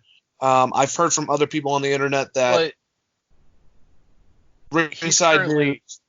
Isn't he currently under contract with WWE though? So even if this was a shoot, under Fox, he's not for. He still covers stuff that's kind of dirt against WWE because he works for Fox for their programming. But just to basically wrap it up, so that same website came out and kind of just mixed up Dave Metzler's words. Their headline was Velveteen Dream could be in bad trouble with WWF after recent accusations, WWE, I mean. While no one else is reporting this, and it came from a quote from Dave Metzler, said, I've got a lot of questions out there looking for answers. On the surface, it doesn't look good for him. We'll see. It's a tough one. It could be real bad, but we don't know. I mean, he denies it, so who knows? So there is that was the most political style fucking statement you could possibly made within that headline. No other major outlets are looking into it. They're all just kind of going with what he said with his response to the initial reports. So because of that, I'm going to take this with a grain of salt until there's bigger stuff. And, of course, Twitter started crucifying him right away. Let's give the man some space until there's any type of stuff where we can actually believe this as being true. So that's pretty much all I have to say about that. Forrest Gump style. Chris? I mean, this is a very weird one in the sense of it's one photo, and you would think you would have a trail of evidence if it was like we were talking about before the show, something like Ryan Adams, for instance, who I like as a songwriter, had a trail of text that this person had saved that definitely implicated him in doing some shady shit, right? This is just one photo, right? That's what we have is one nude photo and some comments by a random account. A nude photo and comments towards a couple different people that basically said this is Velveteen Dream, blah blah blah blah blah, and then showed the photo. Yeah, but it wasn't from his actual accounts, from what I've read. So it's like, to me, you have to take this one with a grain of salt. And I mean, this isn't the same situation of Enzo Amore where there's like a court case and yes, I did sleep with this person kind of situation. This is just like some shit happened on the internet. Who knows? And I'm not saying that it didn't happen or the accuser's not. I mean, the fucking internet's a weird place, man. Let's just say that. For all I know, this could be a dude in his 60s just thought this was funny. Like much like the Tessa Blanchard, what was it, the shit thing that Jim Cornette had on his show. Keep in mind, there's a lot of ways to manipulate a lot of things to sound differently than what they are as far as images and shit. I mean, if that image was already out online, anyone can grab that, make an account, and send it to someone. Now, that being said, I guess we'll see. And as Dave said, not to give the political answer, but Dave Meltzer's original response is the correct response because no one's going to know unless someone investigates this to a different degree. Like, how are you going to track this back to where it originally sourced from? And to some extent, people should be tracking this back to where it originally sourced from and trying to, you know, at least do some sort of justice for whoever fell victim to this. Because, like, I mean, to some extent, this could just be a catfish situation where this person was pretending to be Velveteen Dream, or it could be Velveteen Dream. Who knows? So Dave's answer is actually correct. What I don't like is just Ringside News in general, because they do this with every topic, and basically all they do is copy and paste out of the Observer newsletter, and they have actually no opinion. They're just fucking clickbait headlines that I think is garbage. And whether you want to say that or not, I don't know. But I'll say that. I think your fucking website's they are cosmic book news or screen rants to movies and comic books. They're a joke. They're a fucking laugh. I will say two things before we get out of this. First, the initial hack, the statement that was made on, like I said, on Reddit from the person saying, was Velveteen Dream hacked? And then the post says he posted on his Instagram story that his DMs were open, and now he's generally sending my friends messages of sexual nature. I'd like to think it's a hacker, but I don't know. How do I begin to approach this? How do I contact WWE? I have proof. And then she posted the picture, but blurred out this private area. And then Velveteen Dream's response to all this, like we were talking about earlier, Dream said, and I mean, I hear this in Velveteen Dream's voice, not meaning to, but be assured I did not communicate inappropriately with anyone. A private photo of mine was shared without my consent or knowledge, and I am working with a third party to look into this matter. So there you go. That's pretty much it. That's all we have. I will. Yeah, exactly. Like, we can't be too quick to. This isn't, like I said, this isn't the same. This isn't a scenario where you can be quick to bury someone, because it is just hearsay on Reddit, right? Yep. This isn't someone actively going to the police and pressing charges. This is just a internet thing. So we'll see, I guess. But I just fucking Ringside News is so terrible. Terrible, man. Terrible. I can't stand clickbait. I mean, like, we like Brian Alvarez and Dave Meltzer, and we talk about them, but we also shit on them too. So this isn't just like one site is perfect, or they're one news source that is perfect. We're not Fox News, CNN News kind of fucking shit. But at least have an opinion and don't just cite someone else and then misuse their quotes. Oh, and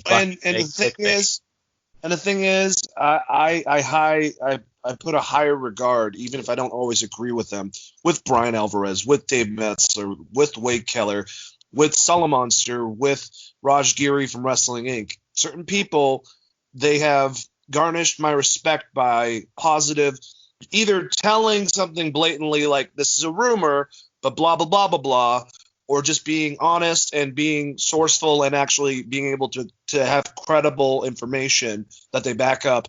A lot of the other ones, I don't.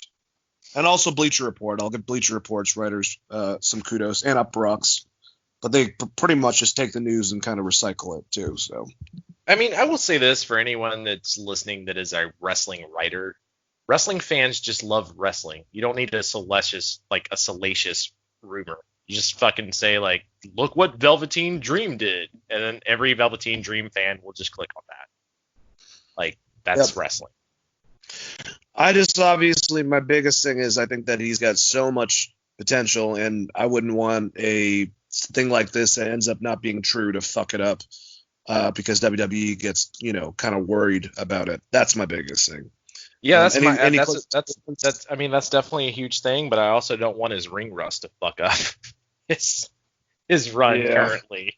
No, I mean, just to be fair and throw that on Main Street, like, I thought that Velveteen Dream was going to be big shit, and this could potentially damper it. I think he made the right statement, and if he comes out clean on this, what does that actually mean? Because, like, the Enzo Amore situation, while differently, he came out clean on that, but he's fucking basically blacklisted everywhere.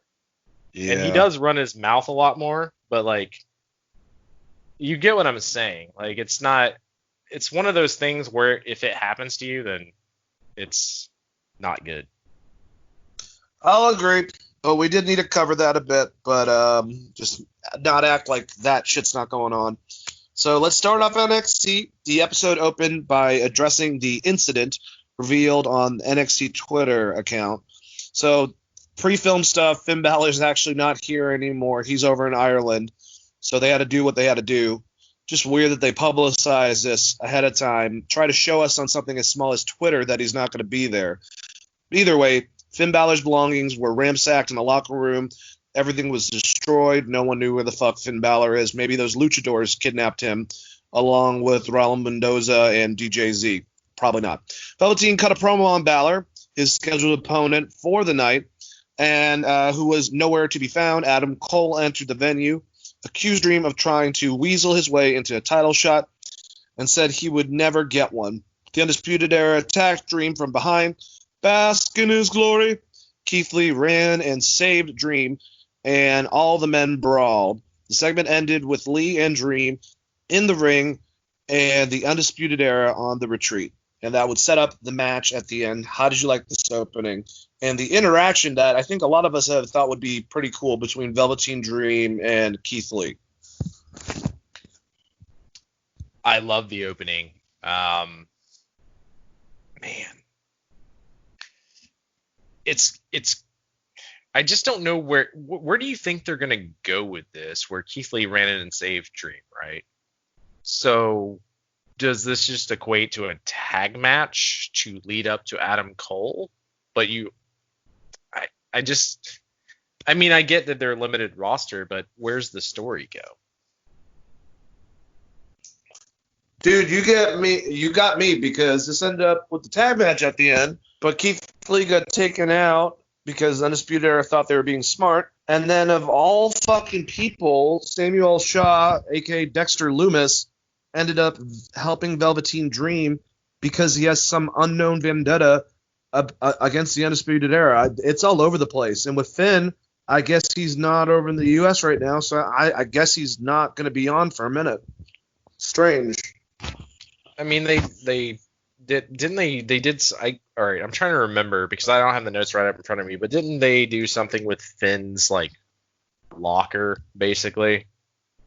Or his purse, his man purse or bag or something? At the beginning of the show? Am I wrong on this? Or was this a Twitter thing?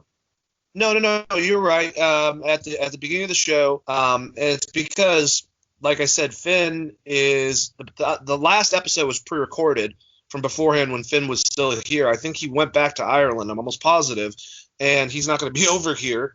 So they did this one live, and they had to figure out a way to get around the Finn Balor Velveteen Dream match. So he was taken out, quote unquote.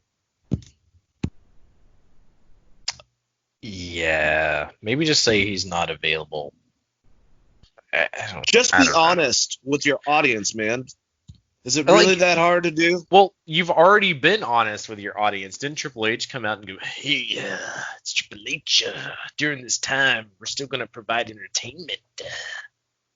Wasn't that like a whole fucking thing they did? You just be like, look, Finn Balor's stuck in Ireland. Sorry. Sucks, but it's what's happening. I don't get I like the interaction with Keith Lee and Velveteen Dream, and I think that'd be a fucking great match down the line. I just, Keith Lee is a champion. He's not really feuding with anyone in this group, but he has in the past. Isn't he already locked into something with Dijakovic and some other people? Damian Priest and Walter. Like, he has like 5 storylines going for Keith Lee. He's only one man. You got to bask in his glory. All right, so let's keep on going.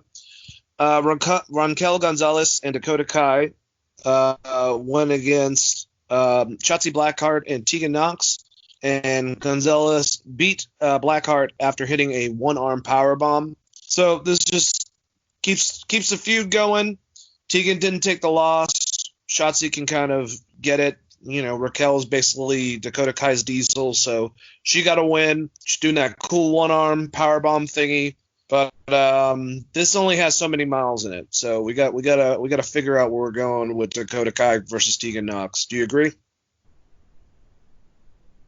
Agreed, 100%. I like the finish of this match. The one-armed power bomb, I should say, which kind of looks like a jackknife to me a little bit, but was great. I don't necessarily like Shotzi taking losses because I feel like she's super over with the fans. At least I'm a fan, so she's super over with me. Just kidding. I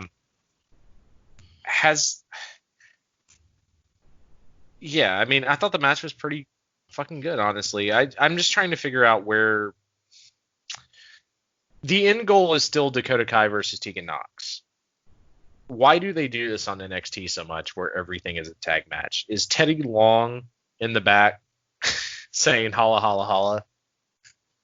Holla holla holla. Probably. I would assume that.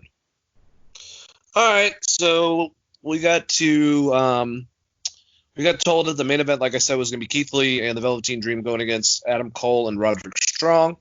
We had a video package about Drake Maverick, the one that we were talking about, Chris. Just, emphasizing this might be his last set of matches and that he's going to really work hard in the Cruiserweight division.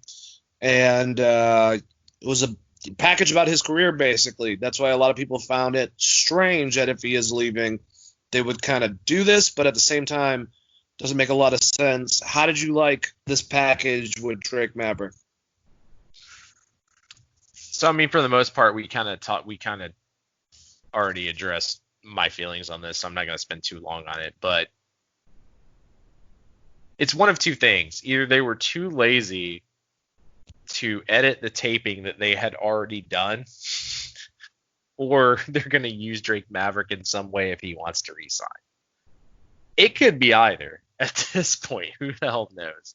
I like the match a lot. I'm surprised that Jake Atlas got a win here over Drake Maverick, who I think is probably, more fans know. But, it was a very good Cruiserweight tournament match. I think all the Cruiserweight matches, I'm going to go ahead and say this, were very, very solid. The Kushida match with Tony Nese, as expected, was a fucking banger, which we'll talk about next. But just to relate back to the Drake Maverick thing, it's very sad the situation he's in. Hopefully, if he's going to get rehire him back properly and give him a run, maybe as a Cruiserweight champion or something. Don't just rehire him back and then have him take losses. I know this is round robin, but I'm not that familiar with Jake Atlas and his work, I should say. I will say I was very impressed by Jake Atlas. I don't know him that well at all.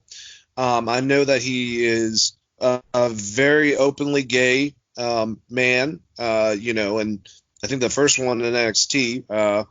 And he visually, I don't know what his ethnic background is. He looked a lot like Steamboat to me. He had elements visually, at least, of Steamboat. But the most impressive thing was that cartwheel DDT that he did. I thought that was fucking awesome. I'm sure someone's done it in fucking, some wrestling place in Singapore or some shit like somewhere. That. But the cartwheel DDT he calls the LGB DDT, I thought was pretty awesome. Nice little finisher, different, innovative. But Maverick got a loss. It It was a super cool fucking spot for sure. I've never seen that before. And like I said, I'm not that familiar with Jake Atlas, so I don't know any of his indie background or anything. But it's a cool spot. I thought it was a very fun match. Just the Drake Maverick thing that was looming over its head made it a bit weird. I agree. All right, so then we had another interim NXT Cruiserweight Championship tournament match, which you were alluding to, Kushida and Tony Nese. And Kushida won by submission with the hoverboard lock. Dude, Kushida, so awesome that you can be such a good agile wrestler while being such a good technical wrestler at the same time. It's like they're on the top fucking rope, about to jump off. He gets him in an arm bar real quick, brings him to the ground, and a flip. But these guys kick the living shit out of each other. Tony Nese is a past Cruiserweight champion. We know he's good in the ring. And Kushida, I think, like they said, is one of the people that most fans see could potentially win this, and I would. That's my pick actually. So Kushida won against Tony Nese by submission, and good shit. How'd you like this? Tony Nese and Kushida are fucking awesome. This was a great match and probably one of my favorite matches of all of Wednesday night. So I loved it, and I like that he got a win by submission. I think that's great, and I just really miss Alex Shelley and them together as a tag team. We'll just continue that thread throughout the rest of this podcast's existence. All right, let's go over a couple of promos that we had, or backstage vignettes, I should say. First, we had an interview with Matt Riddle and Timothy Thatcher, and they talked about their new partnership. And basically, Timothy said, which I kind of like this, if you're going to represent the team, just be a part of like a cool trio. But he's holding this until Pete Dunne gets back. I wonder what that's going to cause. But Timothy Thatcher, he's not the greatest on the mic. He just comes off intimidating, and his teeth are all kind of messed up a bit. So he just gives me a Benoit vibe visually. And just his responses to Matt Riddle were fucking hilarious. Matt Riddle's like, when I look in your beautiful blue eyes, and he's like, I have brown eyes, Matt. just stupid, like. Matt Riddle's fucking hilarious. So they're partners now, and it's another type of person like a Pete Dunne, someone that's extremely, straight-laced but whoops ass and is more about a technical wrestling. And then you got Matt Riddle, who's all kicks, and that's what they kind of describe them as. One's the grappler, one's the striker. So good stuff. I'm wondering when they're going to have their match against Stokely Hathaway's guys, since they attacked the shit out of Matt Riddle. Or maybe did they already fight them? I think that was another tag. No, that was Undisputed Era. How did you like this interaction backstage? Fucking hilarious. Matt Riddle's great, and Timothy Thatcher was also great here. I have a question for you, though. Yes. Timothy Thatcher's gonna fuck over Matt Riddle, right? He's gonna beat the absolute shit out of him, and then maybe, in quotations, injure him, and then that's when Pete Dunne comes back, because that's how I would book this. Oh, Pete man. Dunne comes back as the bro. He's like, you hurt my bro. And then that's the feud. And then Pete Dunne's like the ultimate babyface of all time. And everyone loves Pete Dunne anyways. God, and their chemistry, man, would be like Fit Finlay and fucking William Regal. That would be awesome. I would love that. Definitely. That would be some awesome catch wrestling. Yeah, so here is a couple, like I said, vignettes that we'll kind of break up together. But we had a vignette where Johnny Gargano and Candice LeRae are sitting at a table. Candice made a beautiful meal for him and Gargano, and they just kind of they have like these weird split scenes where it kind of goes into black and white when they're about to like really trash talk.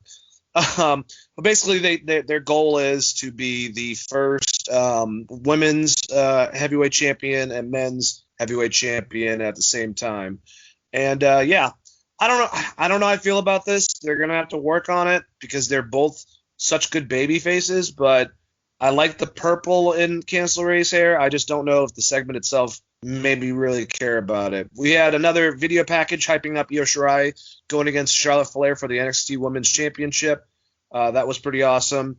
And then we had the dejected Drake Maverick was interviewed on the stairs because about the tournament loss, and he was not happy about it. So how'd you feel about the vignette with Johnny Gargano and Candice, Io Shirai's package building up for her and Charlotte, and then Drake Maverick? I think he was crying again.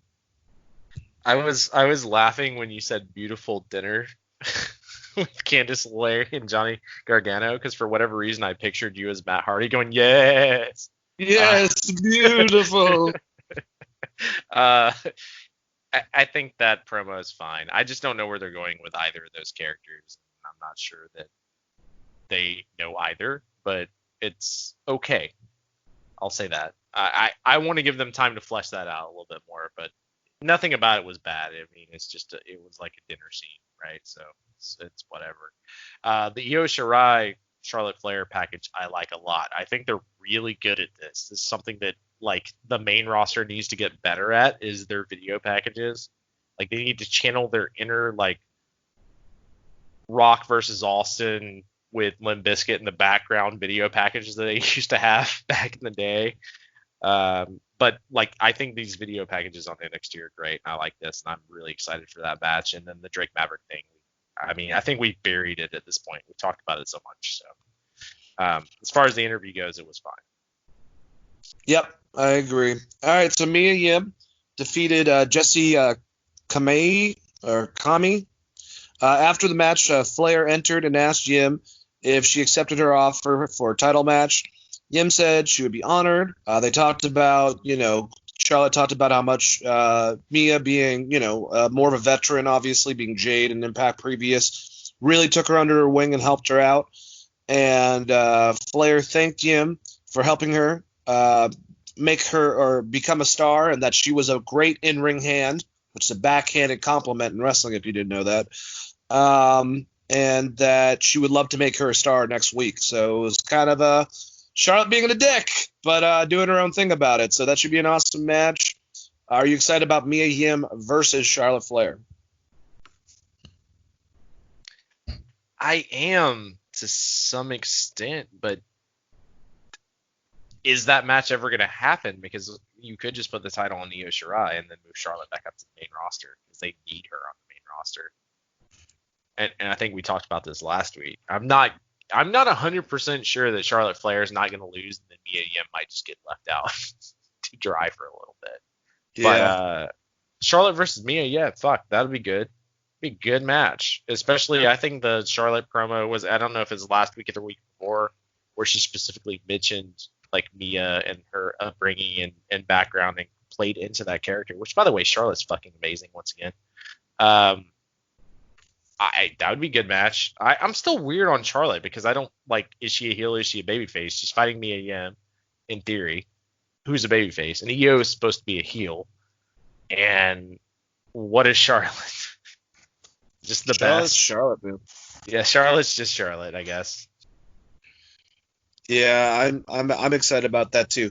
But I think that if she has a big publicized match with Io Shirai, and they had that ladder match where Io won, this kind of the writing's on the wall. Mia's going to lose. There's no way, it would not make any sense to put it on Mia Yim if she has this big, fight built up with Io Shirai, right? Yeah, I agree with you. That's why I say I think Mia might just get left to the side because there is, I mean, you have to think they want to move Charlotte back up to the main roster unless Charlotte just doesn't want to travel anymore. Unless she's just like, no, fuck it, I'm only going to do in it, which right now it doesn't matter, but maybe that's I have no idea. I think it's a great idea to have her there, and she has some really interesting matches, and the female division in NXT is flourishing, so it's probably the right person to have there. But as far as Mia Yim, I don't know. I mean, if Charlotte beats her, then I would assume that Charlotte would also beat Mia, and then they have to figure out who's next, which I would think was Bianca Belair, but they're doing fuck all with her, so I don't know.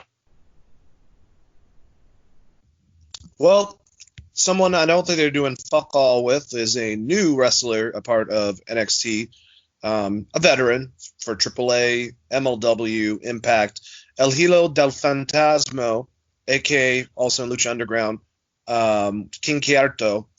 He had his first match against Jack Gallagher. I just have to say, to start off things, I like the old match, but I think it was too much on the Phantom concept. Like, it looked exactly like the Phantom's mask from the comic books and stuff. But this new one's really cool. It kind of gives me a King Quierto mixed with his El Fantasma mask. and I like him presented in a suit. There's something about a luchador in a suit and all of his vignettes. He just looks like a badass.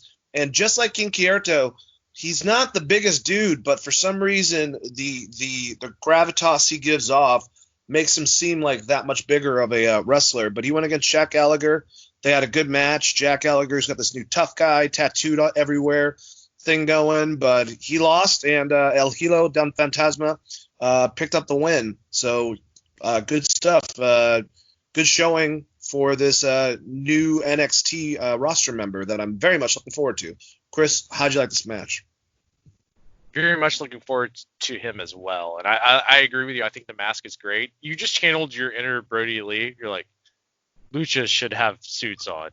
And then you made fun of every other Lucha that didn't have a suit on, basically. Exactly.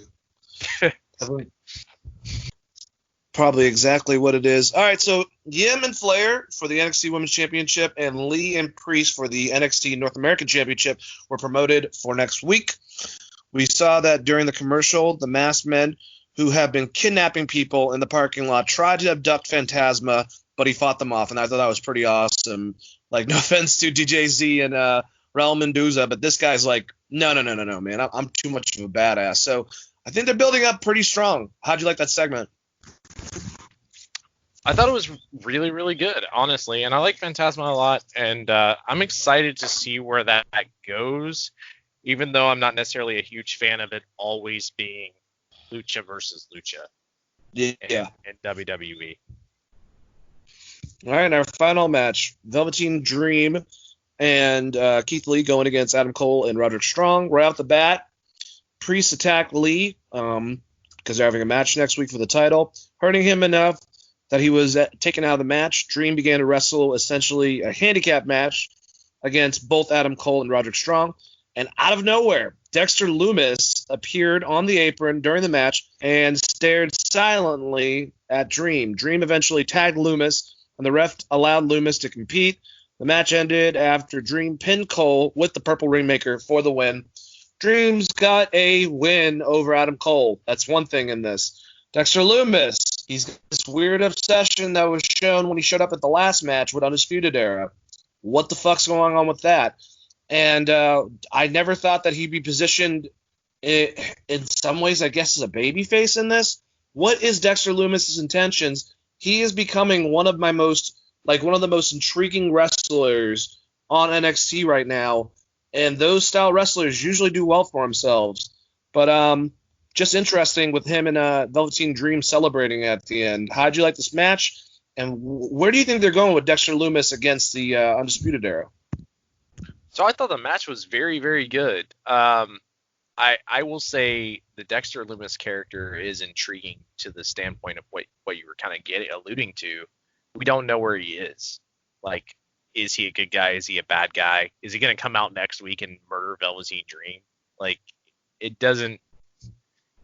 He's not really set. It's more like he just only has his eyes on the Undisputed Era, which I wonder if it's going to lead up to some kind of breakup eventually of Undisputed Era, because I think it may have ran its course and maybe they're looking at moving some of those people. But I've been saying that for a year, so I could be completely wrong. But either way, I'm super into, like, I still hate the name, but I'm super into Dexter Lumis as a character and as a wrestler. I think he's fucking phenomenal, and I thought the match was very good, and it was nice to see Velveteen Dream get a win over Adam Cole, because that's your kind of your money match. Well, it was. We'll see what happens. You know, the funny thing is, I was talking to Hoyt about Dexter Lumis, and same thing, like, you know, he's a very intriguing wrestler. And the way I described him, it doesn't make any sense, because I was like, he's like Jake the Snake Roberts, but really creepy version of him. And Hoyt was like, isn't Jake the Snake Roberts a really creepy person no matter what? I go, no.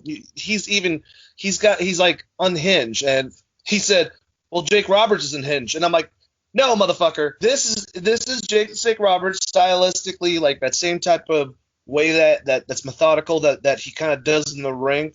But he's even creepier than him. And that's one thing, if he can live up to that. But he is, those eyes, man, they bother you. They kind of like just look through your fucking soul.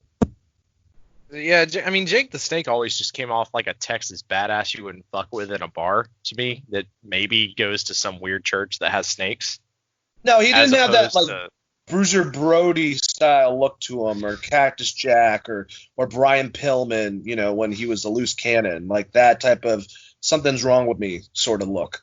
yeah. So what I'm getting at is Loomis has this other thing where you might think this man is a serial killer kind of thing, which is what you're going for, right? With Yeah. that character. Whereas Jake the Snake just seemed like a badass Texas redneck that probably went to a snake church to some extent. Do you think that Loomis is going to wear people's skin as clothing eventually? I hope so. Hopefully he murders the Fiend down the line and puts on the mask. That would be pretty great. Because they're never going to give us like, oh, he actually cut his face off and put it on. But he could take the Fiend's mask and put the Fiend's mask on. And he could do some really cool shit there. The only problem is like Killer Cross is also there. Yeah. And you still have the Demon and you still have the Fiend. And you have these mystical characters. And the only one that I think is, to me, is really resonating is the Loomis character to some extent. And it's just because almost his weird infatuation with the Undisputed Era. So I hope they flesh that out, but I think it's really good TV for NXT. I'll say that. All right, really good TV for NXT, who lost this week, lost their 2 weeks in a row to AEW in the ratings, but it was once again close. But another great show, like I just said, the winner of Wednesday night, AEW Dynamite, started off with Cody in what looked like a fucking Batcave. It had a bunch of different screens, and it was going over all the people that are involved with the TNT title match. And I liked what he said about all of them, his brother being the veteran, and the Lance being the murder hawk, and Darby being this enigma, and kind of talking about how hard they are going to be for him to be able to beat within this. And then questioning his place among them. He said that critics of AEW will continue to move the goalpost, and he's not worried about that. And then it started with both Tony and Chris Jericho on commentary. And once again, one of the greatest commentary groups that we never knew we needed between the two of them. But how'd you like this opening in the Batcave? I mean, the Cody Cave. I like the Cody Cave. And it for some reason, now that you've called it that, it reminds me of like the fact that Ben Affleck was such a huge Batman fan that he built in like secret rooms into his house that he eventually sold to Kevin Smith, which just still makes me laugh to this day. But yeah, I mean, Cody's a great promo. He's been really good for a long time, and the moving the goalpost is a good comment for his character, because in theory he's going to win this tournament for this title, but the end goal is still probably MJF and to get back to the top somehow. I just want to know how he's ever going to be able to challenge for the top title again, which is very intriguing. I think great story writing. I like the intro, and like you said, fucking as soon as they come back in, Jericho's like, basically, what an asshole. Like, he didn't say that, but he definitely insinuated that he still hates Cody, which I love, because that feud is kind of still going. But Chris, so good at being a heel, being a dickhead, making fun of people, but then also building them up, even if he doesn't like them, like when he did with Darby Allin after he beat Sammy Guevara. Chris, very, very good on commentary. I have to say that, and especially mixed with Tony Schiavone, them laughing with each other. It's good stuff. It's a lot like if it's like Chris watched a whole fuck ton of Jim Cornette and Bobby the Brain Heenan on commentary and was like, you can be an asshole but still put the guy over. Yep. I agree. All right, so we had our first match.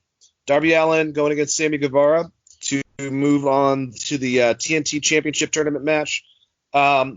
This might have been my favorite match of the evening between the two shows. This was definitely – these guys, both matches have been awesome. I think Darby's won both of them. But on the pay-per-view match, it started off with Sammy Guevara on the outside, and Darby Allin gets in the ring and then just does a running fucking suicide dive and nails him. And then they went through that table spot where Sammy did the 360 and said I'm crazy. Pretty much built the exact same way, but this time Sammy gets the heads up over Darby Allin. Comes out with a Tope con Hilo while he's coming down the ramp. Darby Allin's so good too. A lot of wrestlers, when they know a spot's happening, of someone jumping, out to them, you can tell they're paying attention to that. They're trying to make sure that they catch the person. Darby Allin made it look like he had no idea, and then boom, out of nowhere, he catches Sammy, and they start just beating the shit out of each other. Sammy grabs a fucking plastic and steel blue ladder, puts Darby on it, and does, I think, a backflip. I can't remember if it was a swanton bomb or a backflip on it, but just completely annihilates himself and Darby Allin, smacking his head against it. And then they finally got in the ring. They got going. These are two of the best that they have, I think. They're both incredible wrestlers, and Darby Allin would win because of his intensity, pinning Guevara with the Last Supper. And I got to put over the Last Supper, man. You start off with a Scorpion Death Drop, you drop forward and invert it into an Indian Deathlock inverted, and then you move your leg over their leg and then basically, pin them. It's not meant for submission. It's actually meant for pinning. No one has done a fucking roll-up style move like that since the Oklahoma Roll with fucking, Danny Hodge in the fucking 50s. Like, so innovative, so awesome. Both guys, mwah, two of my favorite wrestlers right now in the game. And Darby Allin moves on for the TNT Championship Tournament match. How did you like this match, Chris? I thought they gave us this match for free. This should be a pay-per-view match. Again, they're so great. They're both so fucking great. Such great characters. Sammy Guevara, and I think I was talking to you about this. When he first came out, we were just like, And then when he joined the Inner Circle, it went to a new level on AEW for me. Everything he does, he's so great at selling. He's so good at making sure whoever is around him, he is putting over, whether he's getting key or not, he is still making sure that he is adding something to the match, and it's incredible. And Darby Allin just has this incredible fucking presence was so unexpected. Even after watching the Wrestlers documentary, which I've talked about before, he was one of the people. Austin Theory is another one in the same episode with Gabe Sapolsky. Kind of knowing Darby's background and kind of what he was able to accomplish and how fucking good he is in the ring. And this Last Supper finisher is great. The only other roll-up finisher I can think of, because you threw it out there, would be like a sunset flip, which people used a lot. And the other one, right offhand, is like that weird Colt Cabana Superman pin, which sucks. Yeah. This one is definitely one of the better ones. This is sure. way cooler. Way fucking cooler. And I like Colt Cabana. I just hate that fucking finisher. I always have. JR is the one who brought up the Oklahoma Roll thing because he was on the post show with Taz and God dang it, the Luchador Excalibur, and he's like he used a friggin' pin maneuver. It's like the only person is my friend Danny Hodge. He used to do the Oklahoma Roll against someone, but yeah, sunset flip. There are other ways, but actually, it looks like it would be a badass submission if you wanted to use it like that. But he's doing what he wants. But the one thing, both these guys, Sammy has been taken under Chris Jericho's wing, and you can tell that that's great stuff. Between Jericho, between JR, many wrestlers have said, and we've said this a million times, young Shawn Michaels, circa 94, young Eddie Guerrero, circa 96. That's how he's coming off stylistically, and he's getting taught by Jericho. Then you have Darby Allin, who from JR to Cody, young Jeff Hardy, young Sting, and Cody has been taking him under his wing. These guys are getting set up to be two of the biggest wrestlers of their generation. I say that every fucking week, and I mean it. It's so weird because they're so different. So Darby has this natural charisma, not saying he's not great in the ring or anything, but he has this fucking natural charisma where it seems like Sammy does kind of have the Chris Jericho aspect where he is working his ass off to get over. in whatever he does, whether it's the fucking bubbly bunch or if he's just like yelling about the fact that Dean Ambrose showed up somewhere. Like he's putting. And the funny thing was, I listened to the Wrestling Figure podcast with Chris Jericho earlier. I sent it to you, and one of the things I think it was Kurt Hawkins that said it. He was like, "Yeah, Sammy Guevara, he reminds me of you a lot." And Jericho fucking chuckled, which is really funny to think about because that is the comparison it draws. And it's because, I mean, one, it's because they're in a group together, but it is also because Sammy Guevara is almost as ridiculous as Jericho whenever he's outside of the ring. Like, watch Jericho be outside of the ring and anything, especially like the list Jericho. That is like the level that Sammy Guevara is committed to whatever he's doing when he's doing it. And it's awesome. But Darby Allin it's the mystique. It's natural charisma. It's just something you can't teach. It's going to be really fun to see these guys down the line. And Jericho did say that he also the reckless abandonment. You know, he doesn't give a shit if he fucks himself up, man. Darby, that's also part that reminds a lot of people of Jeff Hardy, is he's not, man. Like, think about it. When he did that suicide dive, and when he does suicide dives, he doesn't put his hands out. He goes out and does head first into the fucking people. Like, what the hell? That is definition of reckless abandonment. Well, in the Wrestlers documentary, he was basically taking a shovel to the head, and the shovel wasn't dull on one side and cut his arm open, and he immediately had to go to the hospital because he was basically bleeding out because it cut like an artery. Like, the guy is incredible, and that goes back, I think it was PWG that he was in. The original, like, hands behind your back that he did with Chris Jericho, he did that in PWG too. So that's not like a crazy spot. And Orange Cassidy kind of stole it a little bit. He does it with it in his pockets. But Darby Allin's fucking incredible athlete, incredible wrestler. He does have a reckless abandon. I'm going to be curious on where Sammy Guevara is 2 years from now. Because eventually him and Jericho in the inner circle will split. And if that's not a feud, I don't know what the fuck it is. Student versus teacher? So, and he kind of brought that up on the podcast. He's like, the thing that makes what Jericho basically said is the thing that made me different as a wrestler is I didn't only want to work with the stars. He's like, I do want to work with younger people. He's like, I love wrestling the stars, but he's like, in AEW right now, he's like, I would like Darby Allin. That's fun. Like, he named off, God, what is Luke Perry's son's name? Jungle Jack, Jungle Boy. Jungle Jack, man. Another one.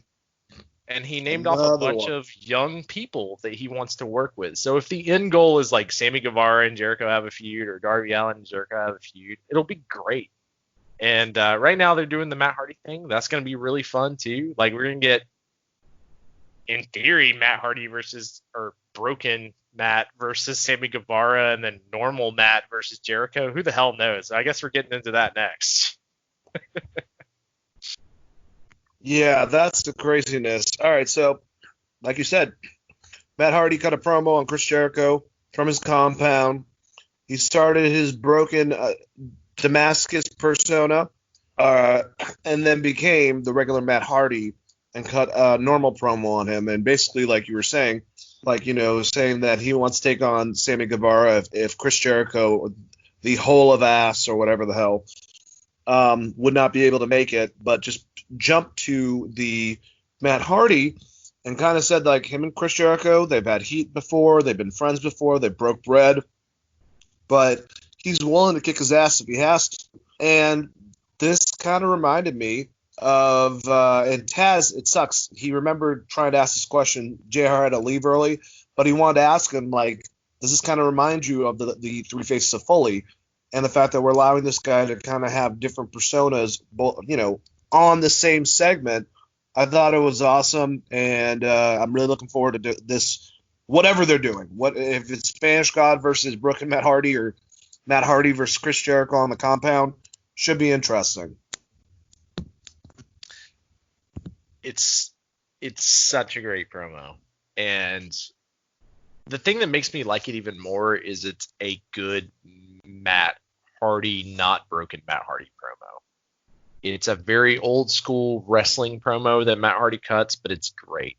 And I hope that we get both matches. We get broken Matt Hardy versus Sammy Guevara on the compound, and then Jericho only accepting the vessel, as Matt Hardy would call it, to wrestle him in the ring. I think that's a very, very fun storyline. And it is cool to see Matt be able to. But, I mean, me and you've known for a while that Matt, with this character, has taken off and ran with it and been pretty fucking great. But it's just embarrassing that WWE gave him that huge ass pop at WrestleMania and did nothing with this guy. Like, I mean, they threw the tag team titles on the Hardys, but this is Matt Hardy's next level shit, bro. I agree. All right, so since I don't remember when they went over the package, I'm going to assume it's around here, and we'll talk about Being the Elite, the 200th episode, and the match with Matt and Nick Johnson around their two houses. You know, I didn't think I wanted a Falls Count Anywhere match, Chris, and this definitely had some cinematic stuff and some tomfoolery, but Being the Elite, you get what you paid for. That's always been their type of concept. They can do shit like this. And they still had a pretty fun, competitive match. But this sucks. If we keep on going in order, you got this. We'll put the Undertaker AJ match. We'll put the Tommaso Ciampa Johnny Gargano match. We'll put the John Moxley Jack Hager match. All of them way more entertaining and shorter than Edge and Randy Orton. And they didn't have to do as much. And that's what really sucks. But I thought this was awesome, man. I thought all the spots were ridiculous. Some of the bumps they took. The fake blood I could have done without, but whatever. I liked I think it was making fun a bit of the Firefly Funhouse where, you know, Nick went into his merch freak. He's been doing like a making fun of Christopher Angel thing, and he puts Matt into a different realm in which they're at the barbershop, and he's dressed like Mario Jannetty in his gear, and Nick is dressed like Shawn Michaels with his earring, and then puts him through the window. Just really creative stuff. And I love the part where Matt's like, you try to kill me, you try to drown me, like, you fucking weirdo. And eventually Matt got the win over Nick Jackson. Like I said, lots of high spots. I'm probably forgetting some of the cool, unique things they came up with. But Brandon Cutler getting all that video footage for them. Thought this was a lot of fun. And Dave Metzler commented that he believes it's not the last episode of Being the Elite, but it could be evolving into something very, very different, and this could be the last episode of that said product. So this could be it for Being the Elite. Did you like the 200th episode? And a match that we can throw on this, the match between Matt and Nick Jackson for who was the Supreme Jackson brother.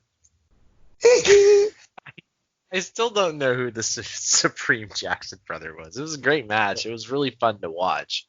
I think I do have a little wear and tear after seeing so many of these video matches and watching that Taker one, like, I guess 4 times now at this point, because people keep telling me I'm missing something of how this is the greatest fucking Taker match. Or, I mean, outside the Shawn stuff, I just keep getting that commentary. I keep watching it and I'm like, it's pretty good, but like, it's not, like, you know, it's not fucking phenomenal, even though the phenomenal one was there.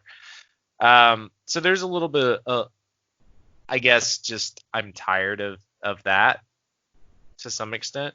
But it was fun. I mean, it rounds out the Elite very well. I'm trying to remember back because I watched it earlier today. I only got to watch it once. There was no mention of Adam Page? Am I right on that? No, not in this one, but they've definitely talked about him recently. So I think like maybe the swerve is an Adam Page show that is still kind of like Being the Elite, but from Adam Page's standpoint, which I think is good for the character and good for the show, because I feel like people are behind Adam Page and you're always the hero of your own story, etc. I think that could be fun. There's a lot of stuff they can do with Being the Elite. Now, I don't watch it every week. I do try to keep up with it. Some of it's very silly. There were some great moments. The merch shop or the Firefly Funhouse, as you called it, or people are comparing it, was pretty great. And Matt and Nick Jackson, they're just fucking incredible athletes at this point. I you know, anyone that still is calling them spot monkeys now, just don't watch He wrestling. sold his back the whole entire goddamn time. He got hit in the fucking back with a shovel, for Christ's sakes. But it doesn't matter. It doesn't matter what they do. Like, it doesn't matter if they have a great match with the Golden Lovers. There's still going to be those people that are like, oh, they can only fucking do spots. And I'm just like, they wrestled Dusty Rhodes and Cody Rhodes, who can do pretty much 0 spots. Yeah. So Cody's got the run, launch up the top turnbuckle, and double axe handle to the outside, and Dustin now does the whatchamacallit, the Canadian Destroyer. That's their big spots. Which requires the other person to be able to do the spot, basically, with the Canadian Destroyer. I'm just, in general, I thought it was fucking a lot of fun. I'll say that. Yeah, it was a lot of fun. All right, so we had Kenny Omega going against Atlanta's own Southern Honor Wrestling's big heel, Alan Angels. And, Taz and Excalibur talked about this. There was already immediately people were bitching about the fact that Kenny gave him so much, offense, especially because of some of the match we'll get to that were squash matches. But Alan Angels is a good wrestler. I'm glad they did. I saw an awesome match with him and Austin Theory over at Southern Honor Wrestling. And Omega eventually pinned Angels after hitting the second V-trigger. I thought it was awesome because Chris Jericho couldn't get his name right, was purposely screwing it up. Basically, at one point was like, and if anyone gets offended, they can kiss my ass, and had that attitude. And then Angels screws over Kenny by pulling up the apron, and Chris Jericho's like, what are they doing? Aren't they going to pull it out? And he makes him slip. He's like, I like this Alan Angels guy or Angles guy or whatever. Just hates Pineapple Pete. We saw him again in the audience, but cool match, especially, to see a wrestler that you've seen, within over here going against Kenny Omega. You can definitely put that on his highlight reel. And Kenny Omega, best bout machine, good shit. How'd you like it? I like the match a lot, and I have no problem with Kenny Omega selling because he's not at the top of the card right now, and they don't seem to be planning to have him at the top of the card. And if this is just a filler match, whatever, man. He had a really good match with someone that's unexpected, and I thought it was fun. I thought the commentary was very fun. The apron spot was – you're spot on with Jericho's commentary. He didn't even win with his finisher. He won with 2 V-triggers. So I think that Kenny's mindset is like, I never even hit my finisher. So, I dominated this guy. Even though I gave him a little bit of offense, I still dominated him because I did not have to put him in the one-week angle. But not everyone's going to look at it like that. I think that's like a huge wrestling nerd thing to think about, but that's was probably his mindset because that's a very Japanese thing. Like, if you didn't even hit your finisher and beat the guy, then you kicked his ass, essentially. Whereas in, American wrestling, it's you hit 7 finishers and finally the last time you hit the finisher, you win, I guess. I agree. All right. So next, we had Scorpio Sky Package.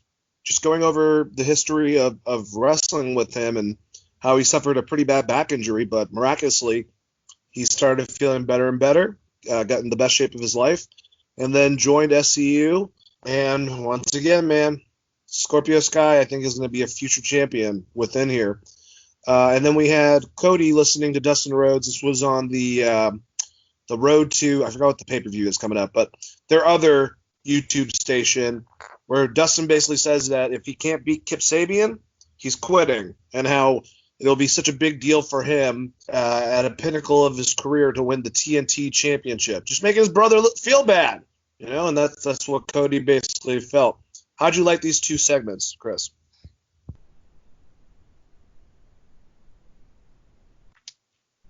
I thought they were both good. Maybe I clipped out on the Cody segment. I don't remember the Dusty Rhodes voicemail, so I'm gonna have to go back and rewatch that. So maybe it was Dustin, not Dusty. Dustin, sorry, I didn't mean Dusty. The Dust. Okay. I missed this completely. The Scorpio Sky stuff I thought was very good, and as we've talked about in the past, he is someone I could see as a future star and is an absolute phenomenal wrestler. And there's so many fantasy matchups throughout any company really that I would love to see Scorpio Sky in. So I liked both package, or I like the Scorpio Sky package. Like I said, I don't think I must have just missed the Cody package. I don't remember this at all. Yeah, so Dustin's basically pulling the whole, if I can't beat him, then I'm not going on, so basically saying if he didn't beat Kip tonight, he was going to quit. But obviously that didn't happen. But yeah. So we had Orange Cassidy going against Jimmy Havoc. Penelope Ford attempted to interfere, but Chuck Taylor tried to pull her off the apron. She went down into a split instead, and Kip Sabian jumped and took out both Trent and Chuck. In the chaos, Cassidy managed to pin Havoc. Havoc and Kip Sabian attacked Cassidy after the match, but the best friends made the save. Fun match that kind of showed a little bit more of the rage within Orange Cassidy, I would say. But even though Jimmy Havoc didn't win, I think that he still kicked the shit out of him and came out of nowhere, so it doesn't really make him look that bad. It was fun. It was fine. I think the person that stands out the most is Penelope Ford in all of this, out of all these guys, which I think says something. How'd you like this match, Chris? I mean, I think the most over person is Orange Cassidy, but Penelope Ford is the one you can maybe hitch your trailer to. I agree with you. I thought it was a very fun match. I expected a little bit more from Jimmy Havoc as far as being a monster, I guess, with this being his first match on TV in a while. But outside of that, I mean, this is just a setup for like a best friends match, and they're maybe doing an intergender match with Penelope Ford versus Orange Cassidy, because that's kind of what it feels like. And if so, I'm fine with that. I think that's like not a bad idea.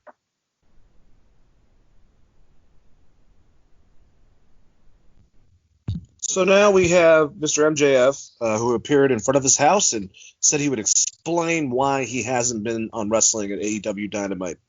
He acted like he was going to cry and then announced he suffered a very bad hangnail. The camera backed up to reveal his arm in a sling with a blueberry bandage around his little finger. We know that he's caught up right now over in New York and shit like that, but pretty fucking funny. I loved MJF. I love that he even went into detail of having a stupid, like, little blueberry fucking, Band-Aid on. Funny as shit. And then he pretended that Wardlow was going to take on someone next. So how'd you like this MJF promo? I thought it was fun, but that definitely was not his house. It looked like a courthouse or something. There's like a fucking random road cone and like like street lights and open public parking. But that also plays into Cody being like your fake rich, if you remember that. So I kind of like it. I liked it. I thought the promo was great. Wait, MJF is going to be a superstar. Another one. He's going to be stuck off TV, but he's such a good promo. He has so many of that old school heel wrestler that I love. He does the little things like the pokes to the eye and just all the shit that I love about wrestling. MJF does. So I think he's going to be phenomenal once he's able to get back there. And I like that he did set up Wardlow, his bodyguard, to go out and have this match. And he did. Basically, Wardlow came out, went against Lee Johnson, and just kicked the living fuck out of him. He did something off the second rope. I can't remember. He basically made him fall off the rope into like a go to sleep, kicked him right in the face, and then did the airplane spin. What do they call it? The F10, where he just like launched him off of him. Wardlow, it's probably because I'm a mark over the guy. I think I've explained this to you. I've explained this to the people beforehand. But I was a big fan of 1998 Wrath Run. He kind of reminds me of Wrath, a.k.a. Brian Clark. So I'll just leave it at that. But good squash match. Definitely think it helped him. He is a monster. Yeah. How did you like him, Chris?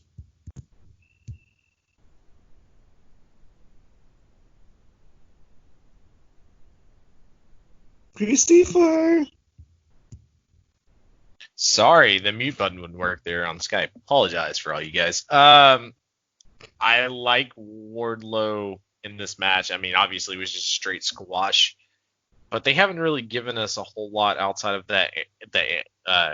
God, who do you it was the Cody match, which I thought was incredible. And I actually said he saved Cody's life when Cody did that spot off the cage. I want to see more out of this guy, because I feel like this you could eventually go to like the Diesel bodyguard heel turn, or like babyface turn, where he's just done with MJF shit. And seems like he's a really good wrestler, honestly. After watching that match with him and Cody's fucking great. Like, I'm not taking anything away. Like, sometimes it is your dance partner, but he did save Cody's life. So there's that. He actually caught a guy. That's important. Seems like a lot of people forget that they're supposed to catch the person that's jumping off some big tall shit.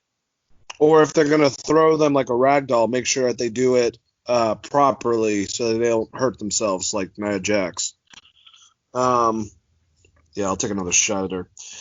An ex-football player was seen applying online at a Dark Order, and then the video cut to an interview with Mr. Brody Lee, talking about how vascular he looked and how he looked buff and and asked him if he used to be a football player. He said yes, and Brody gave him a mask and welcomed him to the Dark Order. So we're gonna be going by Mr. Brody.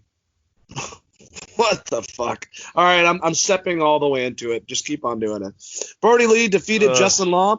Lee pinned Law after the lariat. After the match, he got in Marco Stunt's face again. He looks like he's trying to recruit him. They haven't had any of the other Jurassic Express people come out to try to like break this whole thing up. So that's an interesting concept in the mix. But I like Brody Lee. I like this stuff. You don't have to be so on the nose with the WWE shit. Take it back a notch. Same character.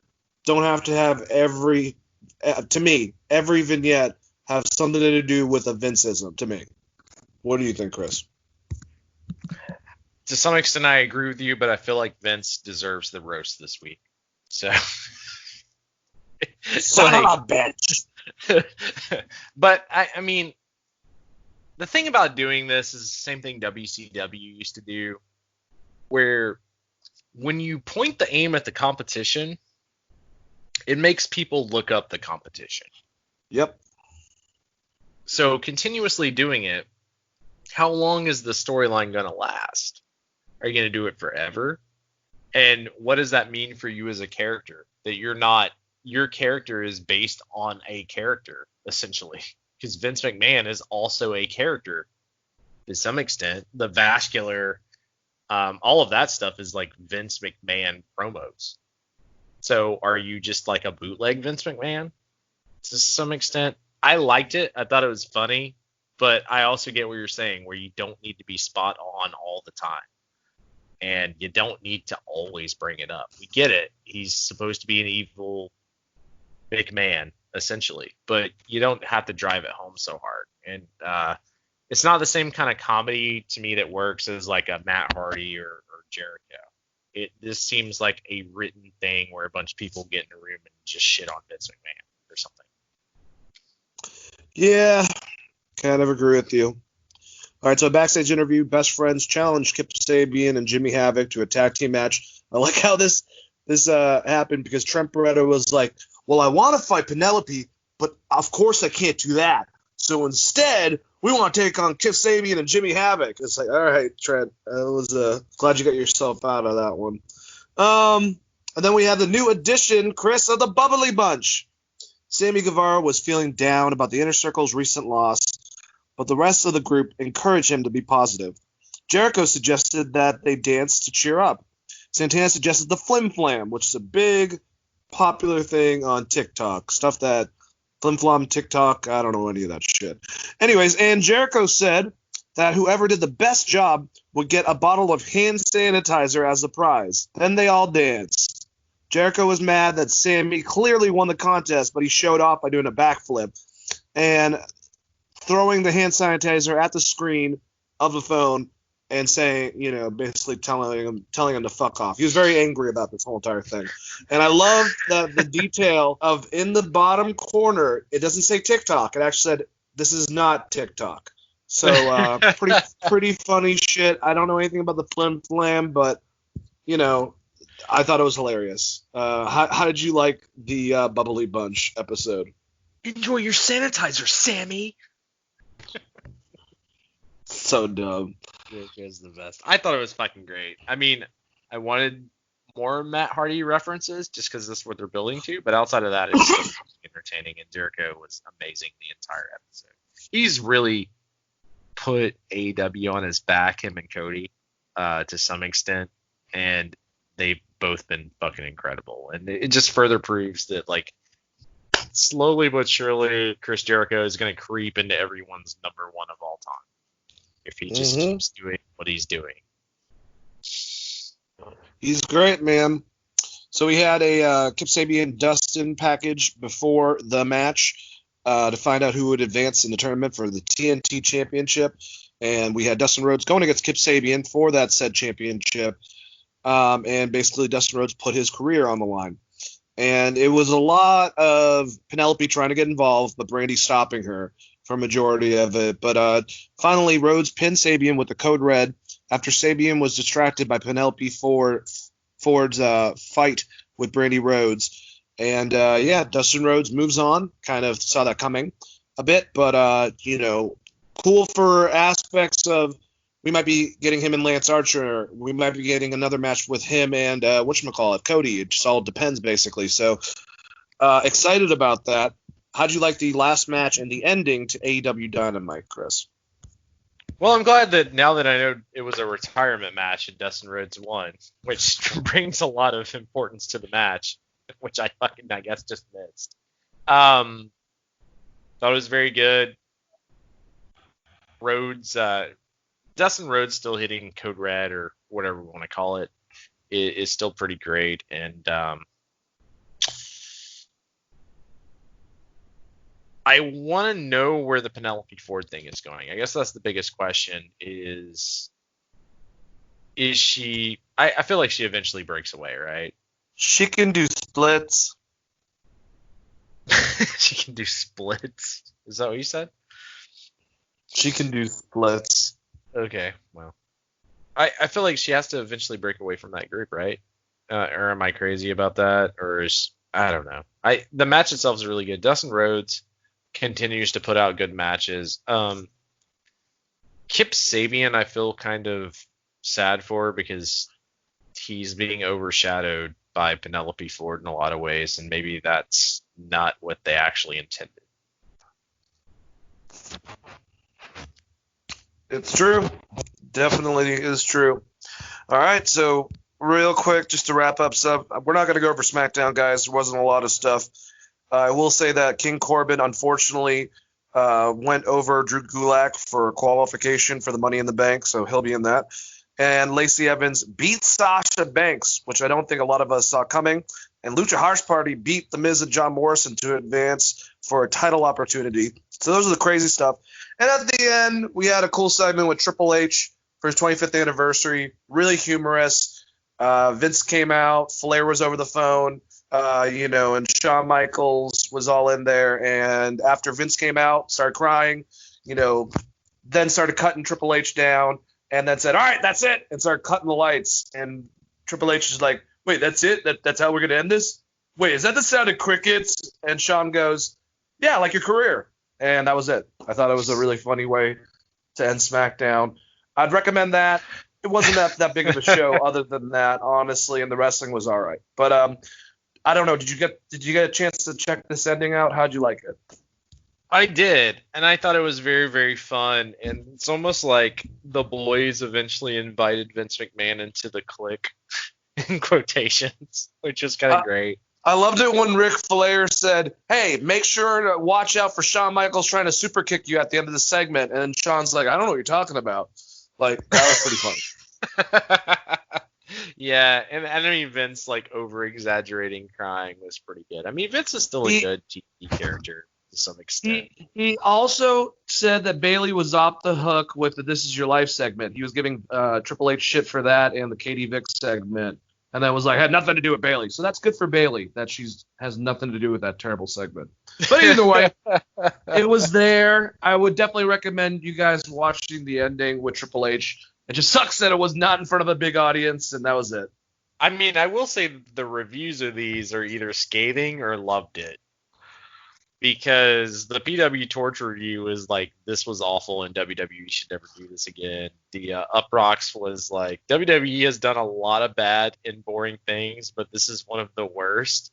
Oh, and come on. Is it one of the worst? I thought it was just kind of a fun, dumb I thought thing. it was charming. Like, I had fun with it. I thought Shawn was hilarious in it. I thought him and the whole Stephanie, him and back and forth was funny.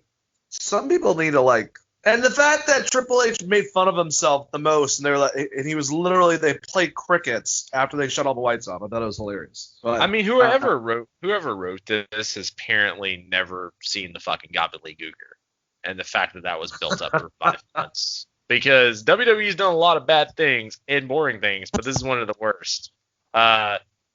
This Is Your Life with fucking Bailey and that one's up there. Was Katie it Bailey? Vick. No. Was it Bailey and Alexa Bliss, where she brought her high school boyfriend or whatever out? Like that. That's fucking if you want bad wrestling, whoever wrote this Uproxx article, get at me on Twitter. You can hit me at Chris R. Patton. And I think that can be our ending for the show, guys. Thank you guys so much for listening to another amazing episode of Wrestling Geeks Alliance. We do the show, we record it, usually Thursdays and Saturdays, have the shows up by Fridays, late Saturday night, Sunday, so you guys can have that for your listening pleasures. Go to our website, geekvibesnation.com. You'll find news for wrestling, comic books, movies, whole slew of different things, and then links to our Instagram, Facebook, and Twitter at Geek Vibes Nation. If you want to listen to Wrestling Geeks Alliance on any platform, we're on YouTube, we are on Stitcher, we're on Spotify, we're on iTunes, all those different ones. Just search Wrestling Geeks Alliance and join us every week. We definitely enjoy your listening to our product. We like hanging out with you guys. That's what I consider you guys, friends that we hang out with. Chris, say goodbye to all the good people and plug anything you want. Yeah, thanks everyone for listening. We always appreciate it. Hopefully the show was entertaining, gave you a little bit of levity in today's society and everything that's going on in the entire world, even though I came to hate the statement. But if you want to talk to me, if you want to talk about wrestling, you want to talk about sports, you can hit me at Chris R. Patton on Twitter or Christopher.R.Patton on Facebook. Skates to Throat should be posted up later today. There's going to be some more content coming on if you're a hockey fan, and I also did a Versus on Geek Vibes, so that's posted already on the YouTube channel, so check that out. And Dane, man, thank you so much as always. I had so much fun doing the show with you, bud. Love doing the show with you too, buddy. And you can find me at DaneAlves42 on Twitter or Dane Alves at Facebook. Message me. Join the conversation. Join Geek Vibes Nation on Facebook, Twitter, and Instagram. And all of you guys, just have a wonderful, wonderful weekend. I also have a new episode of Monday Suck. Check that out if you'd like. I had the Kalina brothers on. We talked a lot about COVID. We talked a lot about movies. We had a good time. So check that out. And, of course, have a great evening. Let the Geek Vibes be with you. And as always, peace out.